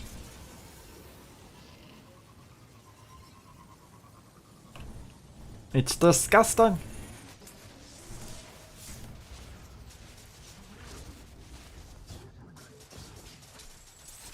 The skim milk board, yeah. Oh, dude. We're good. Callus is a huge L, I know. Poor Felix is probably thinking, dude, would he just end it already? I'm sorry, man. No, there's just one thing I wanted to show in this thingy. Real quick.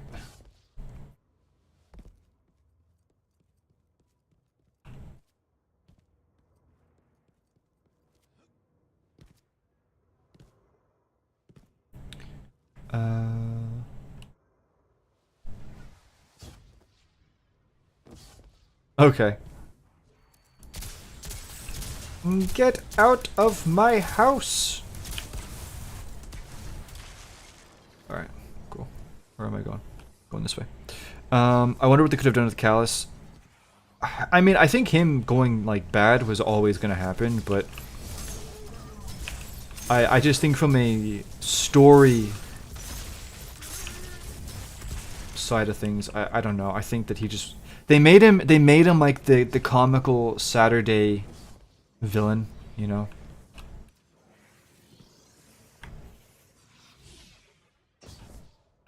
Oh, here we go. Wait. Oh, well, that's coming from them. That doesn't really count. But that's not what I wanted to show you. I always get lost here, actually, as well.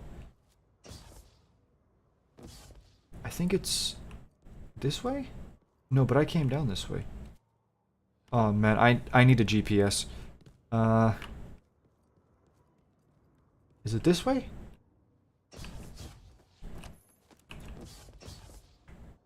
Oh! Callus was too cartoony. 100%. I think 100%.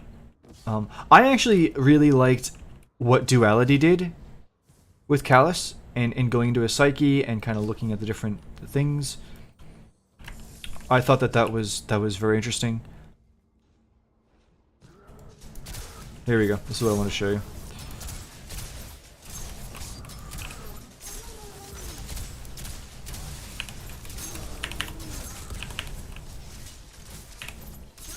Alright, go. Here you go. I know it's kind of hard to see, but this is in VOW as well. This is where I first saw it. And then we have more here, and then there's some in the Root of Nightmares raid as well. Here you have the Latin alphabet. Got a cheeky E here. We have an S, a very clear S here. I. O. M, or N, I don't know which that is. Actually, I think it's an M. F. Very clear F. So... You know, why do the pyramids have relics with human languages on it? Like, it's...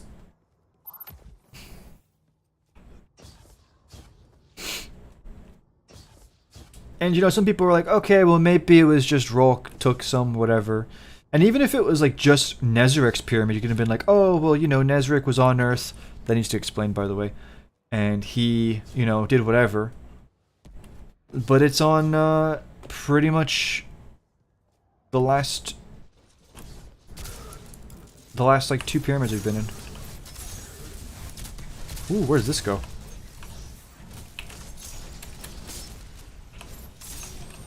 Oh, actually, wait, I want to show you this. I saw this, yesterday.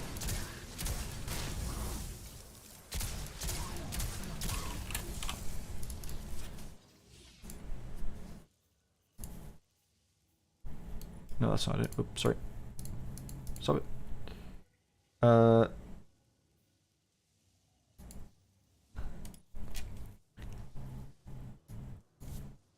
Red subclass? Red energy? Yeah, you know the red energy? Like the nightmare and the you know, the thingy? I don't know. I'm just saying. I really want Nightmare Energy as a subclass. I really do.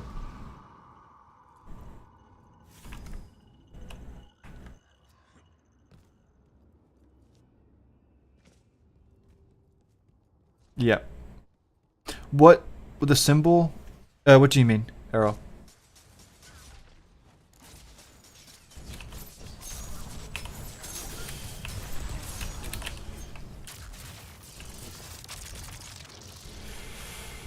More canopic jars. Actually, if you want to see like a ton of these, if you do Birthplace of the Vile,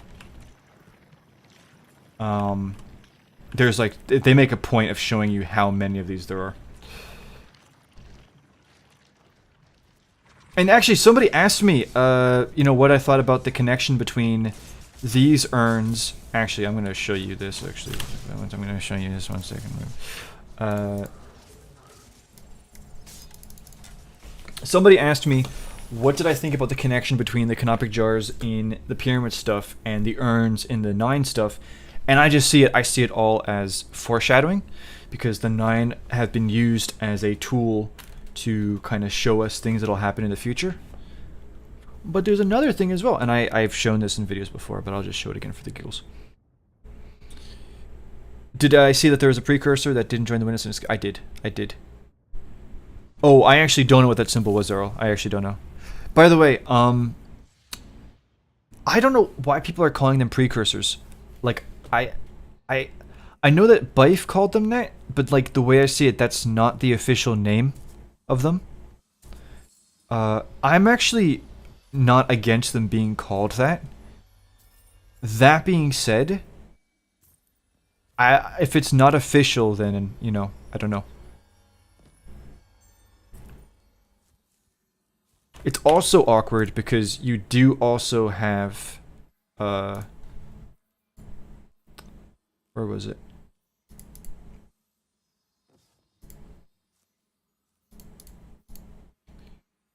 Where be it? You have this one, and it was Forerunner as well. So, you know. Anyway. I'm gonna take you outside. We have the urns here, obviously. Yes, yes. Good, good, good.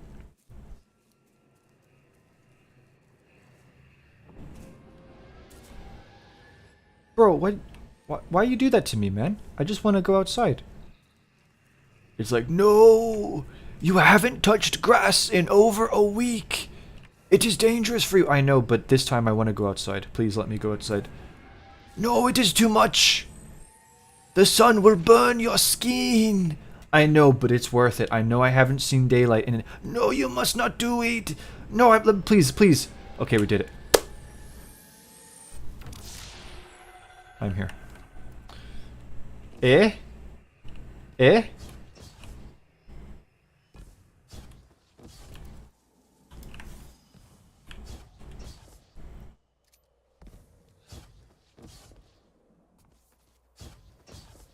It's a bit on the nose, I do think.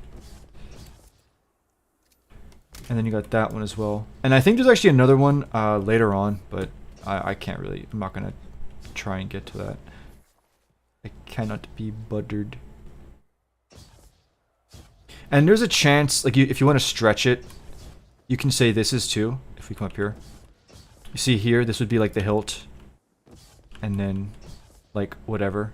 But I don't mention that just because it is up to interpretation. And there's also, if we go to cheeky...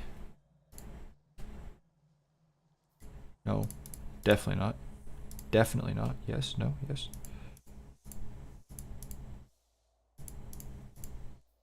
Yep, just do it. Let's go.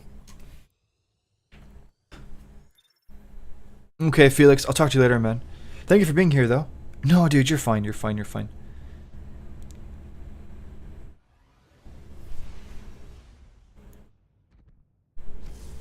A noisy, or a nosy observation. Yeah, yeah, yeah. Do you know what, actually, I know, I want to make a video about this in time. This is still a mystery to me. This is still a mystery to me. I want to get to the bottom of this, but I am very... I don't know. There's more going on to this than meets the eye, I think.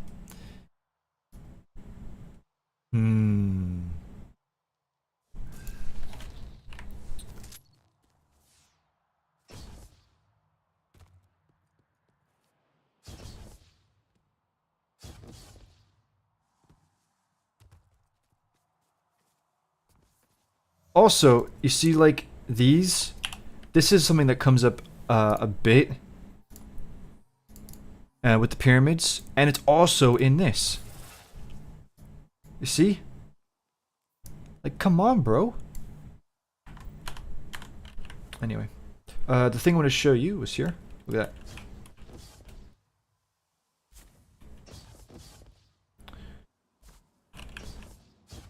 And then I don't remember if there was... I can't remember if there was another one or not.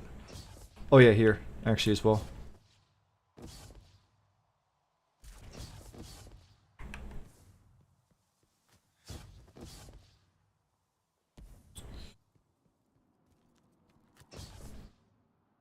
And for the record, I actually have no idea like what this stuff is, or like what that is. I really don't know. I couldn't tell you.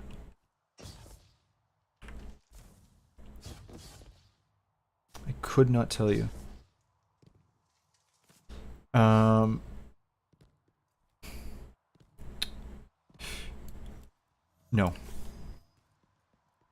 Anyway, I am completely waffling at this point. I'm completely waffling at this point. You got me monologuing, bro.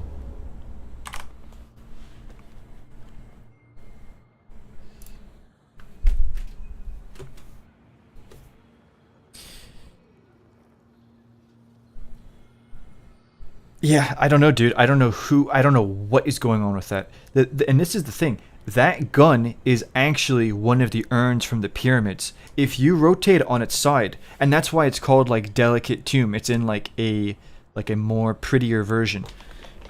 You're basically holding a pyramid canopic jar, which is kind of sick now that you think about it, you know? They did do their third, yep. But they did say, Errol, that next week they were going to do another one, and that was going to be about the final shape. They did.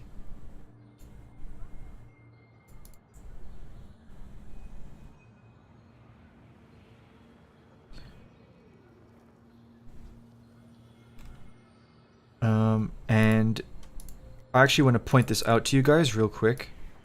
This is the background for the final shape stream. Look at that. So, I don't know if this means anything or what, but I think that's pretty cool. It's pretty interesting, yeah?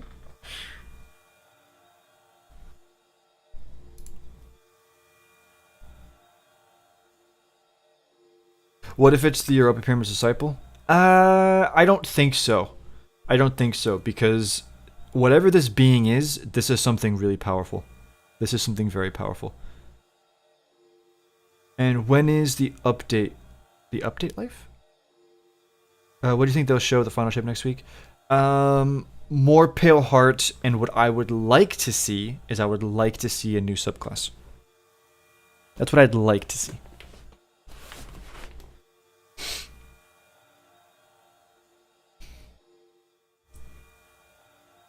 Red confirmed, yeah. Rourke was pretty powerful, yes, but death is enough to stop him. Whatever this being is, this is on the same level as Nezarec, where you kill it and it can come back. Yes, they did, Schmuckle. Yeah, so I think for most people like who've seen it, they can accept that Bungie's probably been working on this subclass. It's just whether or not they're going to release it with the final shape. And that's why I think, with the delay, I think it should come back. I think they should release it. When is the Into the Light update? Next week. It'd be next week. I think that for a lot of people that will be the case. King, I think so. For me, it won't be a flop without the subclass. For me, my priority is the story. But for other people, their priority is the subclass. So, yeah.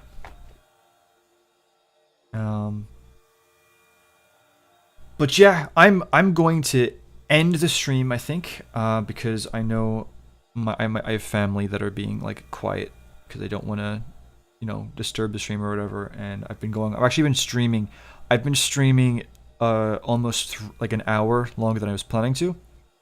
But yeah, to everybody who's here, thank you so much for being here.